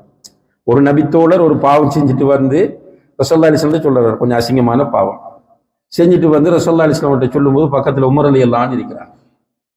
உமர் ரலியல்லாஹு அல்லாஹ் மறைத்ததை ஏன் கொண்டு வந்து எங்க 2 பேருக்கு சொல்ல ஓடுனா. இப்ப இந்த ஸ்ட்ரெஸ்ஸுக்கு ஆகிறவர்கள் போய் எல்லார்ட்டையும் சொல்லி நான் அப்படி பண்ணிட்டேன், உமா கிட்ட போய் சொல்றது, வைஃப் கிட்ட போய் சொல்றது, சிஸ்டர்கிட்ட இப்படி சொல்லி அவரே அசிங்கப்பட்டு கொள்கிறார். பாவம் செய்தால் அன்புள்ள சகோதர சகோதரிகளை மன்னிப்பு இருக்கிறது. எதுவரை மன்னிப்பு இருக்கு? மௌத்தாகும் வரை மன்னிப்பு இருக்கு. ஸ்ட்ரெஸ் ஆக தேவையில்லை. ஆனால் ஈமான் உள்ள ஒருவன் ஜஸ்ட் லைக் தட் பாவம் செய்ய போக மாட்டான். ஈமான் உள்ள ஒருவன் பாவம் செய்து விட்டால் அவனுடைய மனச்சாட்சி பேசும். உடனே அல்லாஹுக்கு முன்னால் வருவான், உள்ளம் உருகி உடைந்து விழுந்து கண்ணீர் சிந்தி தௌபா செய்வான். எனவே சிம்பிளாக சொல்வதாக இருந்தால் அன்புள்ள சகோதர சகோதரிகளே, நிம்மதியாக மகிழ்ச்சியாக சந்தோஷமாக வாழ வேண்டும் என்றால் பொருளாதாரம் தேவையில்லை, பெரிய பதவிகள் தேவை கிடையாது, ரைட்? பெரிய பிஸ்னஸ் எல்லாம் அவசியம் இல்லை, பெரிய வீடு தேவையில்லை. மனம் நிம்மதியாக இருக்க வேண்டும் என்றால் ஒரே வழி ஈமான், அமல் சாலிஹாத். இந்த அமல் சாலிஹாத்துடைய விஷயம் நீளமானது. எல்லா அமல்களுமே நமக்கு நிம்மதியை தருவதற்காகவே அல்லாஹ்வினால் ஆக்கப்பட்டது என்பதை புரிந்து கொள்ளுங்கள். அதிலும் தொழுகை, துஆ, திக்ர், தௌபா போன்ற வணக்கங்கள் மன நிம்மதியை தரக்கூடியவை. குர்ஆன் ஓதுதல், இவற்றில் நம்ம கூடுதல் ஈடுபாடு காட்ட வேண்டும். ஈமான் இருந்தால் எல்லாம் வரும். எல்லாம் வல்ல அல்லாஹ் ஜல்ல ஷானஹு தஆலா நம்முடைய உள்ளங்களில் ஈமானை உறுதியாக்கி அமல் சாலிஹாத் என்கிற நல்லமல்களை செய்யக்கூடிய நல்லடியார்களாக நம் அனைவரையும் ஆக்கி வைப்பானாக. மன அழுத்தங்கள், மன உளைச்சல்கள், விரக்திகள் போன்ற நோய்களில் இருந்து அல்லாஹு தஆலா நம் அனைவரையும் பாதுகாத்து இம்மையிலும் மறுமையிலும் நிம்மதியாக வாழ அல்லாஹு தஆலா நம் எல்லோருக்கும் தௌஃபீக் செய்வானாக. வ ஆஹிரு தஅவானா அனில் ஹம்துலில்லாஹி ரப்பில் ஆலமீன். வஸ்ஸலாமு அலைக்கும் வரஹ்மத்துல்லாஹி வபரகாத்துஹு.